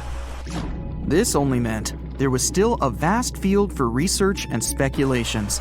So people started to come up with their own possible scenarios. How about we look first at the ones no one likes? V-brake and Aaron 1912 V-brake. According to the first breakup theory, the Titanic reached a high angle, and the weight of its unsupported stern caused it to crack from the top down. But it's physically impossible. So, are there any other ideas?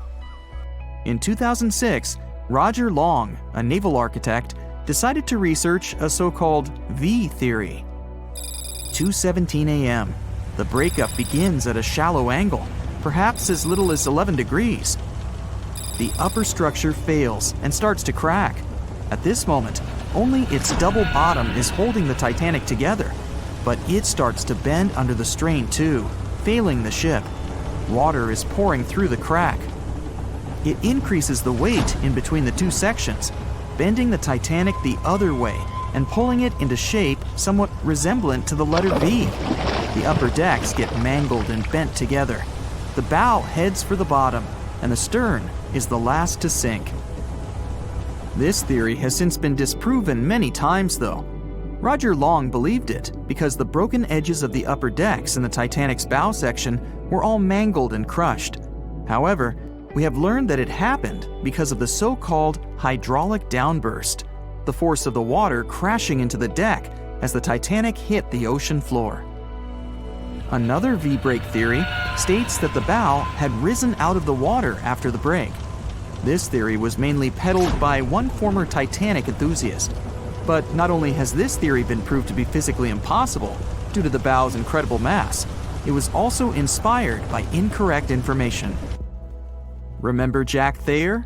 Well, it was based on his sketch and the words of a couple of passengers. But the truth is, none of them had ever seen the Titanic break down like this. Jack himself even stated in an interview that the sketch was completely out of context to what he had actually seen. It was drawn by a passenger on the Carpathia, the ship that received the Titanic's distress signal and came to its aid. It couldn't be used as evidence.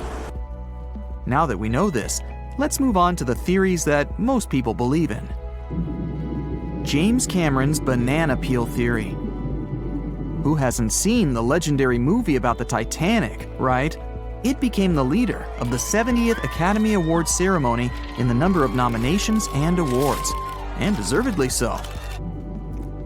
But did you know that James Cameron had been interested in the Titanic for many years and studied the ship's history? His books and research are very detailed, and he even came up with his own version of the events. It's called the banana split theory, and this is actually what you could see in the movie. Here's how it goes. The Titanic reaches a 23-degree angle and fractures down to the keel. The double bottom acts as a hinge as the stern falls down. When the double bottom fails, the bow and the stern separate. The stern lists to port, standing vertically, and then begins to go underwater. This theory is the most scientifically accurate one, along with Roy Mengat's theory. Wait, who's Roy Mengat? Mengat theory. Roy Mengat was an engineer who came up with the most plausible theory for the time being. 2:17 a.m. The lights go out on the Titanic. At this moment, the ship is at an angle of 20 to 23 degrees. Suddenly, the vessel snaps in two just around the third funnel. It causes the stern to settle into the water. The keel fails first. The draft and lower hull are crushed and break apart. Water surges into the bow and stern of the ship through the huge cracks, causing the bow section to sink beneath the waves. The stern rises up to the angle of 70 to 90 degrees, and then it sinks too. This theory seems to make the most sense, but it's quite controversial. The survivors who saw the breakup stated that the stern had settled back with the bow completely missing. Mengat's theory, however, contradicts that statement, while James Cameron's scenario takes this into account. Are you thinking what I'm thinking? The truth must be somewhere in the middle. My version. Now, as promised, I'll provide you with my version of the events. Well, it's not really my theory, more like a combination of Roy Mengat's and James Cameron's ones. I believe that James Cameron was right about the breakup. 2:17 a.m. The ship is at a high angle. The lights go out. Then it snaps into two pieces. The bow starts sinking. The double bottom is still attached to the stern for a minute or so. Once the double bottom fails, the two parts separate and the bow goes down. Then, as Mengat said, the stern rises up at a high angle, and then it begins to sink vertically. It might have actually happened because the survivors stated that they had seen a clean break. This means it couldn't be hidden. And they had also seen the stern staying vertically in the air for a long enough time. probably a few minutes, before disappearing. Anyways, all of these are just speculations. Regardless of how the Titanic broke apart and sank, it was a great tragedy.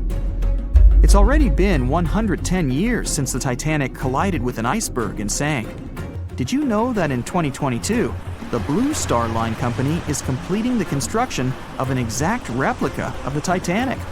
Called the Titanic II liner, the ship will be sent sailing along the same route with 2,400 people on board. Let's hope that everything goes well for them. That's it for today. So hey, if you pacified your curiosity, then give the video a like and share it with your friends. Or if you want more, just click on these videos and stay on the bright side.